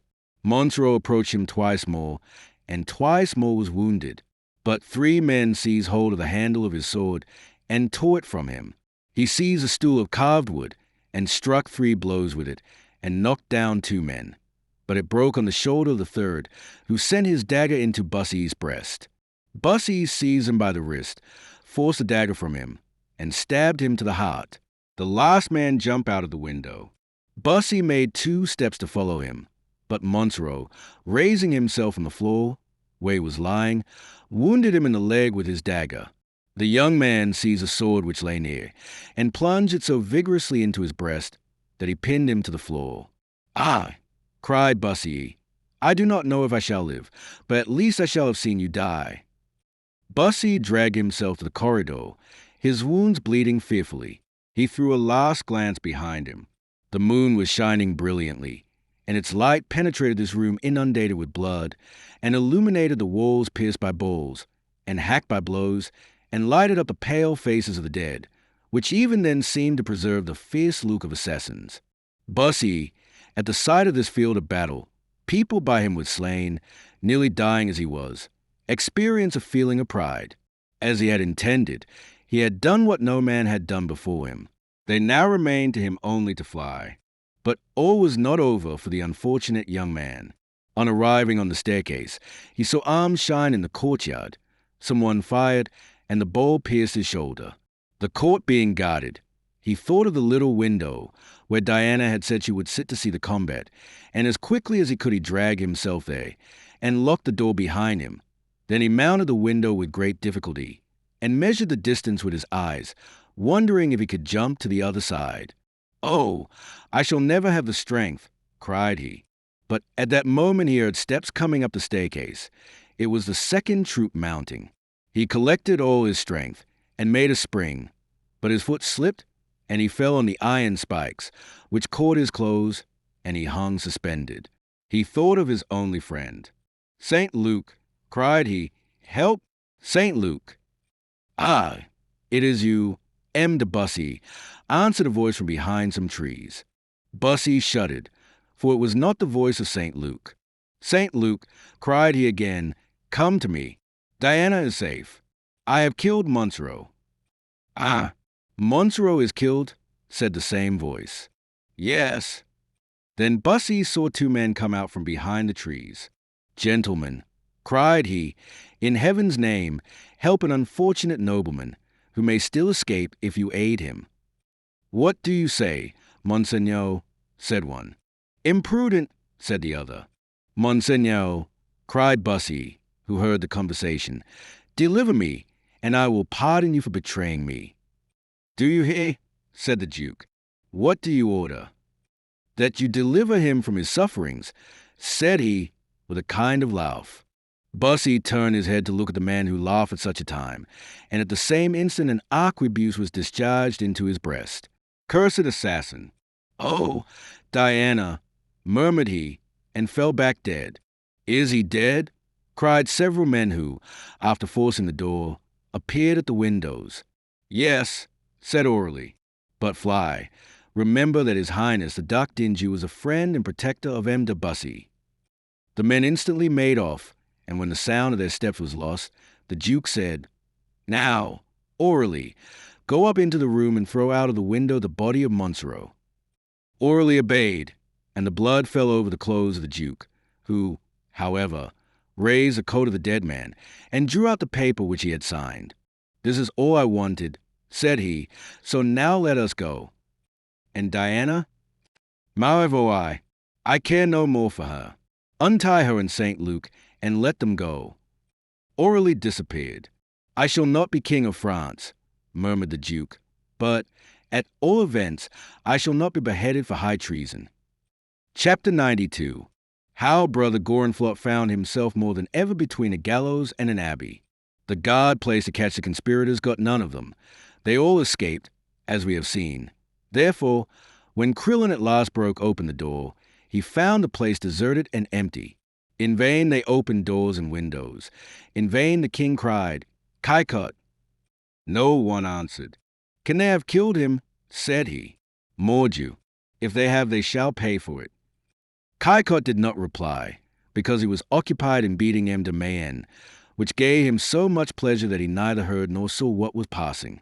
However, when the Duke had disappeared, he heard and recognized the royal voice. "Hey, my son, hey," he cried, trying the same time to raise Gorenflot, who, beginning to recover himself, cried, "Monsieur Kaikot, you are not dead, then? My good M. Kaikot, you will not give me up to my enemies." "Wretch!" Gorenflot began to howl and wring his hands. "I, who have had so many good dinners with you," continued Gorenflot. "I, who drank so well that you always call me the king of the sponges. I, who love so much the capons you used to order at the Corne d'Abondance, that I never left anything but the bones." This climax appeared sublime to Kaikot, and determined him to clemency. "Here they are, mon Dieu," cried Gorenflot, vainly trying to rise. "Here they come. I am lost. Oh, good M. Kaikot, help me." And finding he could not rise, he threw himself with his face to the ground. "Get up," said Kaikot. "Do you pardon me?" "We shall see. You have beaten me so much." Kaikot laughed. The poor monk fancied he had received the blows given to Mayenne. "You laugh, M. Kaikot." "I do, animal." "Then I shall live." "Perhaps." "You would not laugh if your Gorenflot was about to die." "It does not depend upon me, but on the king. He alone has the power of life and death." At this moment lights appeared, and a crowd of embroidered dresses and swords shining in the light of the torches. "Ah, Kaikot, my dear Kaikot, how glad I am to see you," cried the king. "You hear, good M. Kaikot," whispered Gorenflot. "This great prince is glad to see you." Well, in his happiness he would not refuse you a favor. Ask for my pardon." "What? From her? Oh, silence, dear M. Kaikot." "Well, sire, how many have you caught?" said Kaikot, advancing. "Confitio," said Gorenflot. "Not one," said Krillin. "The traitors must have found some opening unknown to us." "It is probable." "But you saw them," said the king. "Oh." "You recognize them, no doubt." "No, sire, not recognize them. That is to say, I recognized only one." "Who was that?" "M. de Mayenne."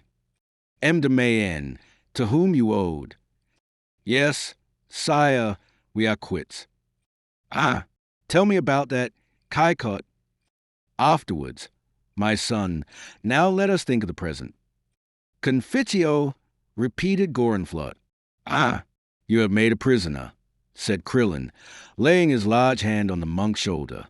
Kaikot was silent for a minute, leaving Gorenflot a prey to all the anguish of such profound terror that he nearly fainted again.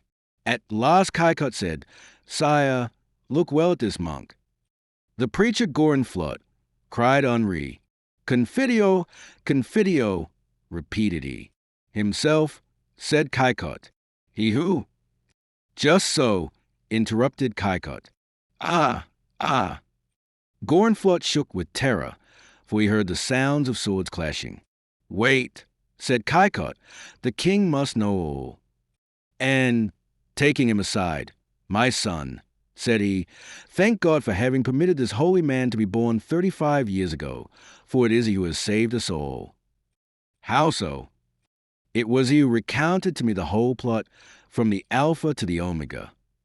When, about a week ago, so that if ever your majesty's enemies catch him, he will be a dead man."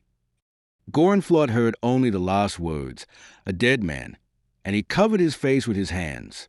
Worthy man, said the king, casting a benevolent look on the mass of flesh before him. We will cover him with our protection. Gorenflot perceived the nature of the look and began to feel relieved. You will do well, my king, said Caicot. What must we do with him? I think that as long as he remains in Paris, he will be in danger. If I gave him gauds. Gorenflot heard this proposition of Henri's. Well, thought he, I shall get off with imprisonment. I prefer that to beating, if they only feed me well. Oh, no, that is needless, said Caicot, if you will allow me to take him with me. Way! Home. Well, take him, and then return to the Louvre. Get up, reverend father, said Caicot. He mocks me, murmured Gorenflot. Get up, brute, whispered Caicot, giving him a sly kick. Ah, I have deserved it, cried Gorenflot. What does he say? Asked the king. Sire, he is thinking over all his fatigues and his tortures, and when I promised him your protection, he said, Oh, I have well merited that. Poor devil, said the king, take good care of him. Oh, be easy. Sire, he will want for nothing with me.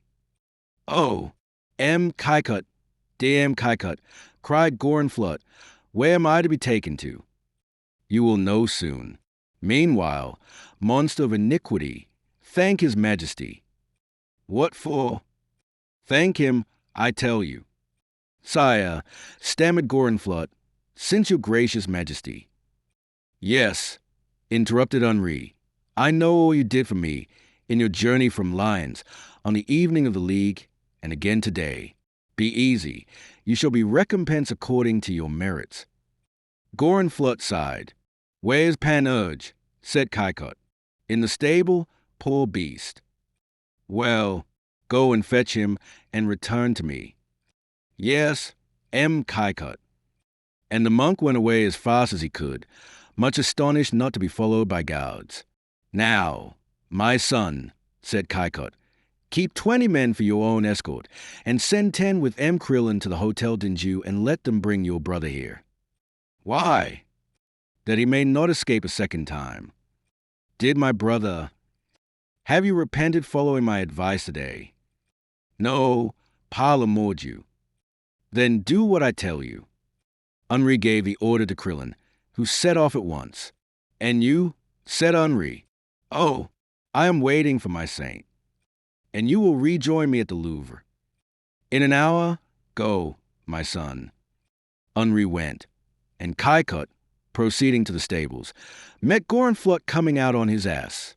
The poor devil had not an idea of endeavoring to escape from the fate that he thought awaited him. Come, come, said Caicot, we are waited for. Gorenflot made no resistance, but he shed many tears. Chapter 93, where Caicot guesses why Dupernon had blood on his feet and none in his cheeks. The king, returning to the Louvre, found his friends peacefully asleep, except Dupernon, whose bed was empty. Not come in yet. How imprudent, murmured the king to Caicot, who had also returned and was standing with them by their beds. The fool, having to fight tomorrow with a man like Bussy, and to take no more care than this.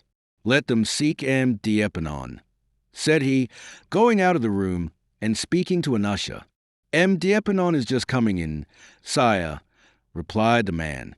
Indeed, Dupernon came softly along, thinking to glide unperceived to his room. On seeing the king, he looked confused. Ah, here you are at last, said Henri. Come here and look at your friends. They are wise. They understand the importance of the duel tomorrow. But you, instead of praying and sleeping like them, have been running about the streets. Corbleu, how pale you are. What will you look like tomorrow? Dupernon was indeed pale, but at the king's remark he colored. Now go to bed, continued Henri, and sleep if you can. Why not? Much time you will have. You are to fight at daybreak, and at this time of year the sun rises at 4. It is now 2. You have but 2 hours to sleep. 2 hours well employed go a long way. You will sleep, then... Well, sire, I do not believe it. Why not? Because you are agitated. You think of tomorrow. I will sleep, sire, if your majesty will only let me. That is just, said Kaikot. Indeed, Depernon undressed and got into bed with a calm and satisfied look that seemed, both to the king and Kaikot, to augur well. He is as brave as a Caesar, said the king. So brave I do not understand it, said Kaikot. See, he sleeps already. Kaikot approached the bed to look. Oh, said he, what is it? Look, and he pointed to Depernon's boots. Blood. He has been walking in blood. Can he be wounded? Said the king, anxiously. Bow! He would have told us, and, besides, unless he had been wounded like Achilles in the heel. See, the sleeve of his doublet is also spotted. What can have happened to him? Perhaps he has killed someone to keep his hand in. It is singular. Well, tomorrow, at least. Today, you mean? Well, today I shall be tranquil. Why so? Because those cursed Angevins will be killed. You think so, Henri? I am sure of it. My friends are brave. I never heard that the Angevins were cowards. No, doubtless, but my friends are so strong. Look at Schomburg's arm. What muscle? Ah, if you saw Ortrig's, is that all that reassures you? No. Come, and I will show you something. Way. In my room. And this something makes you confident of victory. Yes. Come, then. Wait, and let me take leave of them. Adieu, my good friends, murmured the king, as he stooped and imprinted a light kiss on each of their foreheads. Kaikot was not superstitious, but as he looked on, his imagination pictured a living man making his adieus to the dead. It is singular, thought he. I never felt so before. Poor fellows. As soon as the king quitted the room, Depernon opened his eyes and, jumping out of bed, began to efface, as well as he could, the spots of blood on his clothes. Then he went to bed again. As for Henri, he conducted Kaikot to his room and opened a long ebony coffer lined with white satin. Look, said he, swords. Yes, but blessed swords, my dear friend. Blessed. By whom? By our Holy Father the Pope, who granted me this favor. To send this box to Rome and back cost me 20 horses and 4 men. Are they sharp? Doubtless, but their great merit is that they are blessed. Yes, I know that, but still I should like to be sure they are sharp. Pagan, let us talk of something else. Well, be quick. You want to sleep? No, to pray. In that case we will talk. Have you sent for M. D'Anjou? Yes, he is waiting below. What are you going to do with him? Throw him into the Bastille. That is very wise.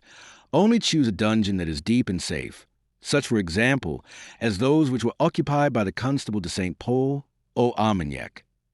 Oh, be easy. I know where they sell good black velvet. My son. Kaikot, he is my brother. Ah, true. The family mourning is violet.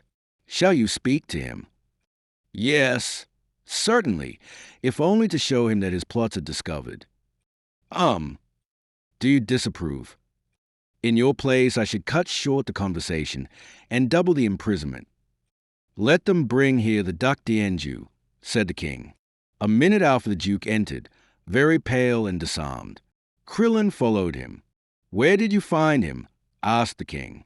Sire, His Highness was not at home, but I took possession of his hotel in the king's name, and soon after he returned, and we arrested him without resistance. That is fortunate. Then, turning to the prince, he said, Where were you, monsieur? Wherever I was, sire, be sure it was on your business. I doubt it. Francois bowed. Come, tell me where you were while your accomplices were being arrested. My accomplices? Yes, your accomplices. Sire, your majesty is making some mistake. Oh, this time you shall not escape me. Your measure of crime is full.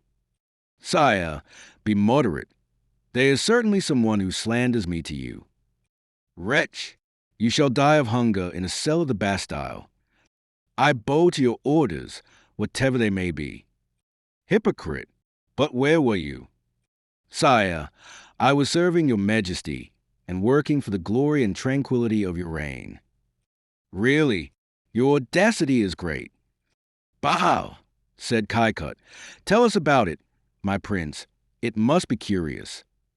Sire, I would tell your majesty, had you treated me as a brother, but as you have treated me as a criminal, I will let the event speak for itself. Then, bowing profoundly to the king, he turned to Krillin and the other officers and said, Now, which of you gentlemen will conduct the first prince of the blood to the Bastille? Kaikot had been reflecting, and a thought struck him. I, murmured he, I believe I guess now why M. Diapanon had so much blood on his feet and so little in his cheeks. Chapter 94. The morning of the combat. The king did not sleep all night, and very early in the morning he set off, accompanied by Kaikot, to examine the ground where the combat was to take place. Quelus will be exposed to the sun, said he. He will have it at his right, just in his only eye, whereas Morgian, who has good eyes, will be in the shade. That is badly managed. As for Schomburg, his place is good, but Quelus, my poor Quelus. Do not torment yourself so, my king, it is useless. And Depernin, I am really unjust not to think of him. He, who is to fight Bussy, look at his place. Kaikut, he who will have to give way constantly. For Bussy is like a tiger. He has a tree on his right and a ditch on his left. Bah! Said Kaikut. I am not concerned about Depernin. You are wrong. He will be killed. Not he. Be sure he has taken precautions. How so? He will not fight. Did you not hear what he said before going to bed? That is just why I think he will not fight. Incredulous and distrustful. I know my Gascon, Henri, but if you will take my advice, you will return to the Louvre. Do you think I can stay there during the combat? I do not wish you not to love your friends, but I do wish you not to leave M. Dinju alone at the Louvre. Is not Krillin there? Krillin is only a buffalo, a rhinoceros, a wild boar, while your brother is a serpent whose strength lies in his cunning. You are right. I should have sent him to the Bastille. When Kaikut and the king entered, the young men were being dressed by their valets. Good morning, gentlemen, said he. I find you all in good spirits, I hope. Yes, sire, said Quelus. You look gloomy, Morgian. Sire, I am superstitious, and I had bad dreams last night, so I am drinking a little wine to keep up my spirits. My friend, remember that dreams are the impressions of the previous day, and have no influence on the morrow. Yes, sire, said Depernin. I also had bad dreams last night, but, in spite of that, my hand is steady and fit for action. Yes, said Kaikut. You dreamed you had blood on your boots. That is not a bad dream, for it signifies that you will be a conqueror like Alexander or Caesar. My friends, said Henri, remember you fight only for honor. The past night has seated me firmly on my throne, therefore do not think of me. And, above all things, no false bravery. You wish to kill your enemies, not to die yourselves. The gentlemen were now ready, and it only remained to take leave of their master. Do you go on horseback? Asked he. No, sire, on foot. They each kissed his hand, and Depernin said, Sire, bless my sword. Not so, Depernin. Give up your sword. I have a better one for each of you. Kaikut, bring them here. No, sire, send your captain of the guards. I am but a pagan, and they might lose their virtue by coming through my hands. What are these swords, sire? Said Schomburg. Italian swords, my son, forged at Milan. Thanks, sire. Now go. It is time, said the king, who could hardly control his emotion. Sire, said Quelus, shall we not have your majesty's presence to encourage us? No, that would not be right. You will be supposed to fight without anyone being cognizant of it, and without my sanction. Let it appear to be the result of a private quarrel. When they were gone, the king threw himself down in tears. Now, said Kaikot, I will go to see this duel, for I have an idea that something curious will happen with regard to Depernon. And he went off. Henri shut himself up in his own room, first saying to Krillin, who knew what was to take place, If we are conquerors, Krillin, come and tell me. If not, strike 3 blows on the door. Chapter 95. The Friends of Bussy. The friends of the Duck Dinju had passed as good and tranquil a night as those of the king, although their master had not taken the same care of them.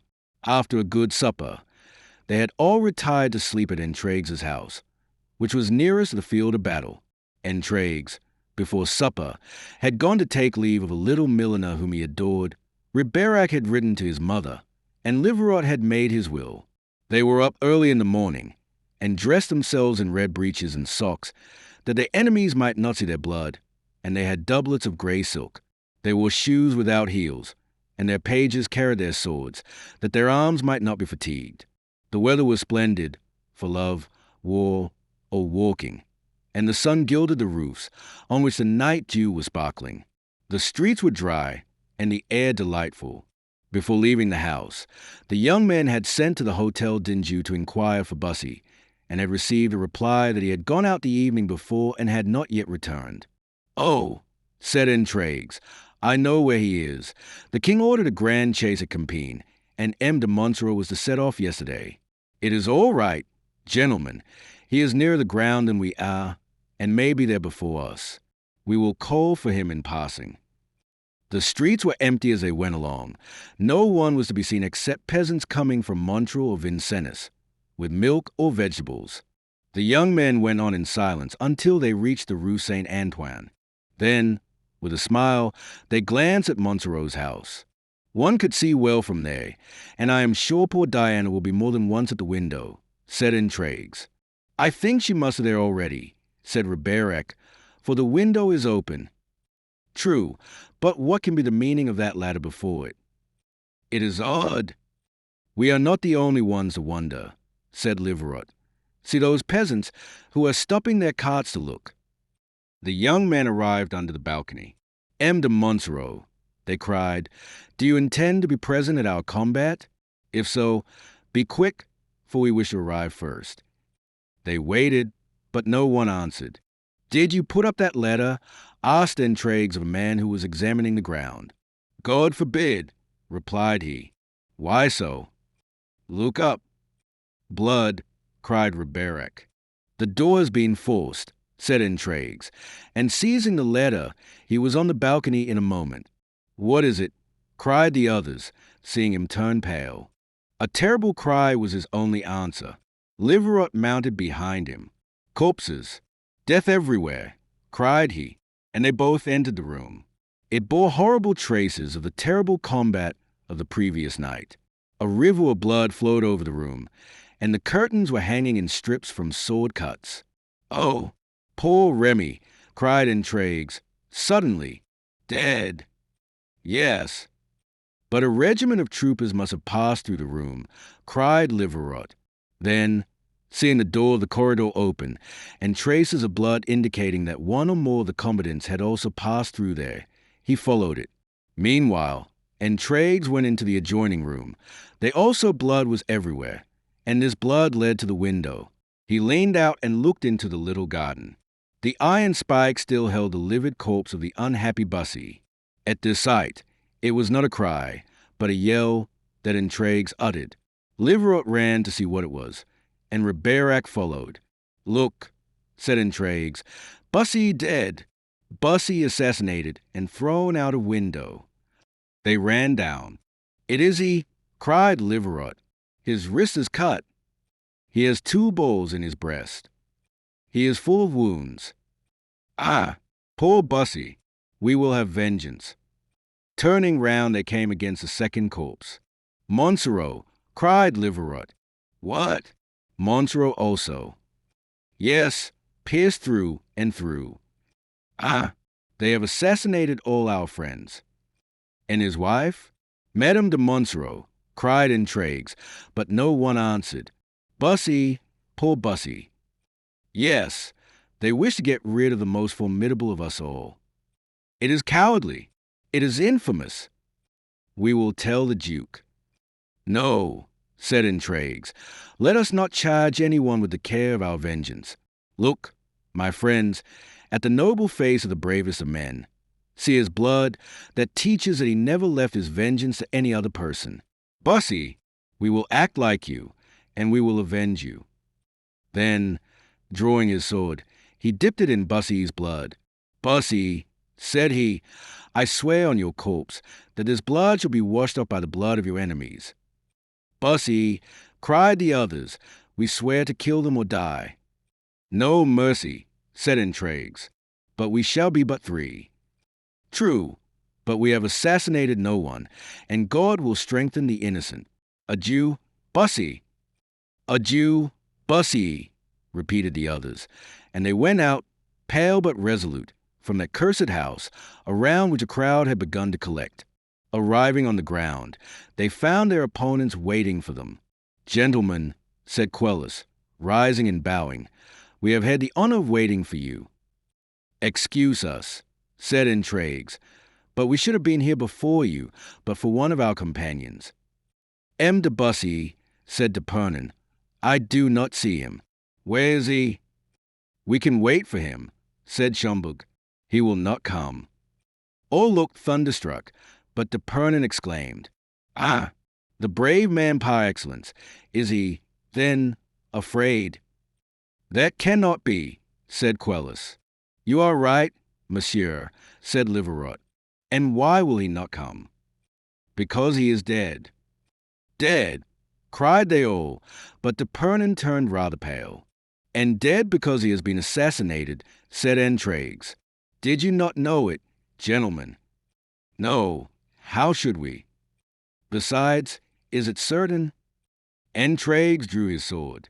So certain that here is his blood, said he. M. de Bussy assassinated. His blood cries for vengeance. Do you not hear it, gentlemen? Said Riberac. What do you mean? Seek whom the crime profits, the law says, replied Riberac. Ah, gentlemen, will you explain yourselves? Cried Morgian. That is just what we have come for. Quick, our swords are in our hands, said D'Epernon. Oh, you are in a great hurry, M. Le Gascon. You did not crow so loud when we were 4 against 4. Is it our fault if you are only 3? Yes, it is your fault. He is dead because you preferred him lying in his blood to standing here. He is dead, with his wrist cut, that wrist might no longer hold a sword. He is dead, that you might not see the lightning of those eyes which dazzled you all. Do you understand me? Am I clear? Enough, gentlemen, said Quelus. Retire, M. D'Epernon. We will fight 3 against 3. These gentlemen shall see if we are men to profit by a misfortune which we deplore as much as themselves. Come, gentlemen, added the young mole, throwing his hat behind him, and raising his left hand, while he whirled his sword with the right. God is our judge if we are assassins. Ah, I hated you before, cried Schomburg, and now I execrate you. On your guard, gentlemen, cried intrigues. With doublets or without, said Schomburg. Without doublets, without shirts, our breasts bare, our hearts uncovered. The young men threw off their doublets and shirts. I have lost my dagger, said Quelus. It must have fallen on the road. Or else you left it at M. de Monsoreau's, in the Place de la Bastille, said intrigues. Quelus gave a cry of rage, and drew his sword. But he has no dagger, M. intrigues, cried Caicot, who had just arrived. So much the worse for him. It is not my fault, said intrigues. Chapter 96. The combat. The place where this terrible combat was to take place was sequestered and shaded by trees. It was generally frequented only by children, who came to play there during the day, or by drunkards or robbers who made a sleeping place of it by night. Caicot, his heart palpitating, although he was not of a very tender nature, seated himself before the lackeys and pages, on a wooden balustrade. He did not love the Angevins and detested the Minions, but they were all brave young men, and in their veins flowed a generous blood, which he was probably destined to see flow before long. Dupernon made a last bravado. "What? You are all afraid of me," he cried. "Hold your tongue," said Intrigues. "Come away, bravest of the brave," said Caicot, "or else you will lose another pair of shoes." "What do you mean?" "I mean that there will soon be blood on the ground, and that you will walk in it as you did last night." Dupernon became deadly pale, and, moving away, he seated himself at some distance from Caicot. The combat began as 5 o'clock struck, and for a few minutes nothing was heard but the clashing of swords. Not a blow was struck. At last Schomberg touched Riberac in the shoulder, and the blood gushed out. Schomberg tried to repeat the blow, but Riberac struck up his sword and wounded him in the side. "Now let us rest a few seconds, if you like," said Riberac. Quelus, having no dagger, was at a great disadvantage, for he was obliged to parry with his left arm, and, as it was bay, on each occasion it cost him a wound. His hand was soon bleeding in several places, and Intrigues had also wounded him in the breast, but at each wound he repeated, "It is nothing." Livarot and Morgiane were still unwounded. Riberac and Schomberg recommenced. The former was pierced through the breast, and Schomberg was wounded in the neck. Riberac was mortally wounded, and Schomberg rushed on him and gave him another, but he, with his right hand, seized his opponent's, and with his left plunged his dagger into his heart. Schomberg fell back, dragging Riberac with him. Livarot ran to aid Riberac to disengage himself from the grasp of his adversary, but was closely pursued by Morgiane, who cut open his head with a blow of his sword. Livarot let his sword drop and fell on his knees. Then Morgiane hastened to give him another wound, and he fell altogether. Quelus and Morgiane remained against Intrigues. Quelus was bleeding, but from slight wounds. Intrigues comprehended his danger. He had not the least wound, but he began to feel tired, so he pushed aside Quelus' sword and jumped over a barrier. But at the same moment, Morgiane attacked him behind. Intrigues turned, and Quelus profited by this movement to get under the barrier. "He is lost," thought Caicot. "Vive le roi!" cried Dupernon. "Silence, if you please, monsieur," said Intrigues. At this instant Livarot, of whom no one was thinking, rose on his knees, hideous from the blood with which he was covered, and plunged his dagger between the shoulders of Morgiane, who fell, crying out, "Mon Dieu, I am killed." Livarot fell back again, fainting. "M. de Quelus," said Intrigues, "you are a brave man. Yield, I offer you your life." "And why yield?" "You are wounded, and I am not." "Vive le roi!" cried Quelus. "I have still my sword." And he rushed on Intrigues, who parried the thrust, and, seizing his arm, wrested his sword from him, saying, "Now you have it no longer." "Oh, a sword!" cried Quelus, and, bounding like a tiger on Intrigues, he threw his arms round him. Intrigues struck him with his dagger again and again, but Quelus managed to seize his hands, and twisted round him like a serpent, with arms and legs. Intrigues, nearly suffocated, reeled and fell, but on the unfortunate Quelus. He managed to disengage himself, for Quelus' powers were failing him, and, leaning on one arm, gave him a last blow.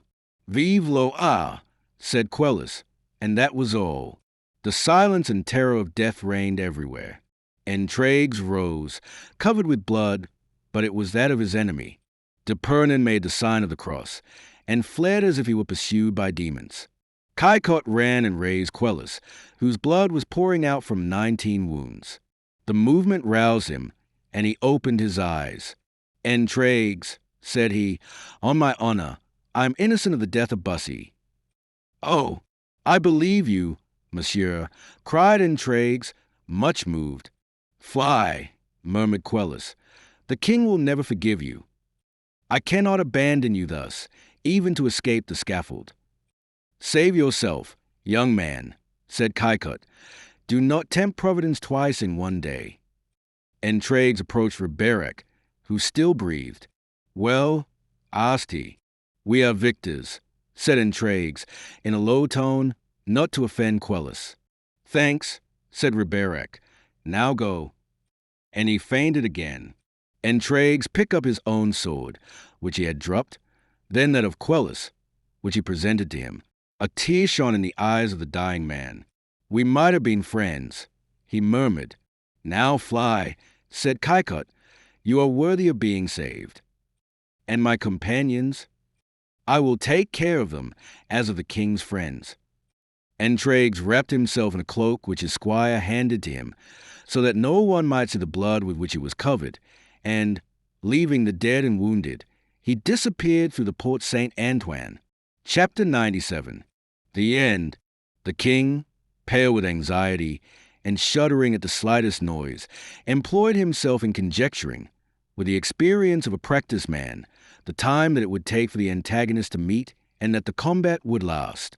Now, he murmured first, they are crossing the Rue Saint-Antoine. Now they are entering the field. Now they have begun. And at these words, the poor king, trembling, began to pray. Rising again in a few minutes, he cried, If Quelus only remembers the thrust I taught him. As for Schomburg, he is so cool that he ought to kill Riberac. Morgian, also, should be more than a match for Liverot. But de Pernin, he is lost. Fortunately, he is the one of the four whom I love least. But if Bussy, the terrible Bussy, after killing him, falls on the others, my poor friends. Sire, said Krillin, at the door. What? Already? Sire, I have no news but that the Duc d'Anjou begs to speak to your majesty. What for? He says that the moment has come for him to tell you what service he rendered your majesty, and that what he has to tell you will calm a part of your fears. Well, let him come. At this moment they heard a voice crying, I must speak to the king at once. The king recognized the voice, and opened the door. Here, Saint Luc, cried he. What is it? But, mon Dieu, what is the matter? Are they dead? Indeed, Saint Luc, pale, without hat or sword, and spotted with blood, rushed into the king's room. Sire, cried he, vengeance, I ask for vengeance. My poor Saint Luc, what is it? You seem in despair. Sire, one of your subjects, the bravest, noblest, has been murdered this night, traitorously murdered. Of whom do you speak? Sire, you do not love him, I know, but he was faithful and, if need were, would have shed all his blood for your majesty, else he would not have been my friend. Ah, said the king, who began to understand, and something like a gleam of joy passed over his face. Vengeance, sire, for M. de Bussy. M. de Bussy. Yes, M. de Bussy, whom 20 assassins poignarded last night. He killed 14 of them. M. de Bussy dead. Yes, sire. Then he does not fight this morning. Saint Luc cast a reproachful glance on the king, who turned away his head, and, in doing so, saw Krillin still standing at the door. He signed to him to bring in the Duke. No, sire, he will not fight, said Saint Luc, and that is why I ask, not for vengeance, I was wrong to call it so, but for justice. I love my king, and am, above all things, jealous of his honor, and I think that it is a deplorable service which they have rendered to your majesty by killing M. de Bussy. The Duc d'Anjou had just ended, and Saint Luc's words had enlightened the king as to the service his brother had boasted of having rendered him. Do you know what they will say? Continued Saint Luc. They will say, if your friends conquer, that it is because they first murdered Bussy. And who will dare to say that? Pardieu, everyone, said Krillin. No, monsieur, they shall not say that, replied the king, for you shall point out the assassin. I will name him, sire, to clear your majesty from so heinous an accusation, said Saint Luc. Well, do it. The Duc d'Anjou stood quietly by. Sire, continued Saint Luc, last night they laid a snare for Bussy, while he visited a woman who loved him.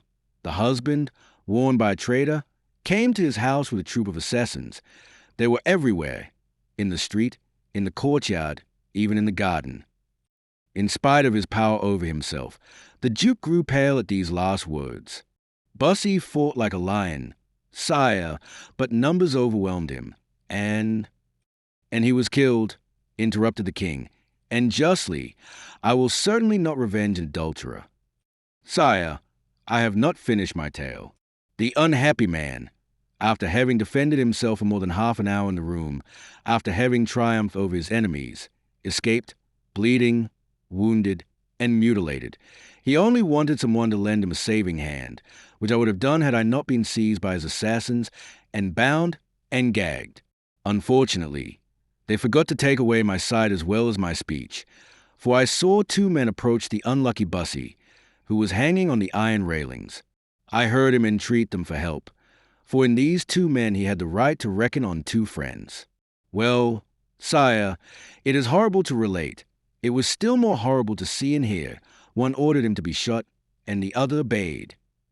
And you know the assassins, cried the king, moved in spite of himself. Yes, said St. Luke, and turning to the prince, with an expression of intense hatred, he cried, the assassin, sire, was the prince, his friend. The Duke stood perfectly quiet and answered, yes, and the St. Luke is right. It was I, and your majesty will appreciate my action, for Enda Bussy was my servant. But this morning he was to fight against your majesty. You lie, assassin, cried St. Luke. Bussy, full of wounds, his hands cut to pieces, a ball through his shoulder, and hanging suspended on the iron trellis work, might have inspired pity in his most cruel enemies. They would have succored him. But you, the murderer of La Mole and of Cocanas, you killed Bussy, as you have killed, one after another, all your friends. You killed Bussy, not because he was a king's enemy, but because he was a confidant of your secrets. Ah, Monsoreau knew well your reason for this crime. Called you, cried Crillon, why am I not king? They insult me before you, brother, said the Duke, pale with terror. Leave us, Crillon, said the king. The officer obeyed. Justice, sire, justice, cried St. Luke again. Sire, said the Duke, will you punish me for having served your majesty's friends this morning? And I, cried St. Luke, I say that the cause which you espouse is accursed, and will be pursued by the anger of God. Sire, when your brother protects our friends, woe to them. The king shuddered. Then they heard hasty steps and voices, followed by a deep silence. And then, as if a voice from heaven came to confirm St. Luke's words, 3 blows were struck slowly and solemnly on the door by the vigorous arm of Crillon. Henri turned deadly pale. Conquered, cried he, my poor friends. What did I tell you? Sire, cried St. Luke. See how murder succeeds. But the king saw nothing, heard nothing. He buried his face in his hands and murmured, oh, my poor friends, who will tell me about them? I, sire, said Caillot. Well, cried Henri, 2 are dead, and the 3rd is dying. Which is the 3rd? Quelus. Where is he? At the Hotel Boissy. The king said no more, but rushed from the room. St. Luke had taken Diana home to his wife, and this had kept him from appearing sooner at the Louvre. Jean passed 3 days and nights watching her through the most frightful delirium. On the 4th day, Joan, overcome by fatigue, went to take a little rest. 2 hours after, when she returned, Diana was gone. Quelus died at the Hotel Boissy, in the king's arms, after lingering for 30 days. Henri was inconsolable. He raised 3 magnificent tombs for his friends, on which their effigies were sculptured, life-size, in marble. He had innumerable masses said for them, and prayed for their souls himself night and morning. For 3 months Caillot never left his master. In September, Caillot received the following letter, dated from the Priory of Beaume. De M. Chico. The air is soft in this place, and the vintage promises to be good this year. They say that the king, whose life I saved, still grieves much. Bring him to the priory. De M. Caillot. We will get him wine of 1550, which I have discovered in my cellar, and which is enough to make one forget the greatest grief, For I find in the Holy Writ these words, good wine rejoices the heart of man. It is in Latin. I will show it you. Come, then, Deum caecot. Come, with the king, M. Devenon, and M. de St. Luc, and we will fatten them all. The Reverend Prior, Dom Gorenflot, your humble servant and friend. P.S. Tell the king that I have not yet had time to pray for the souls of his friends, but when the vintage is over, I shall not fail to do so. Amen, said Caecot. He our poor devils well recommended to heaven.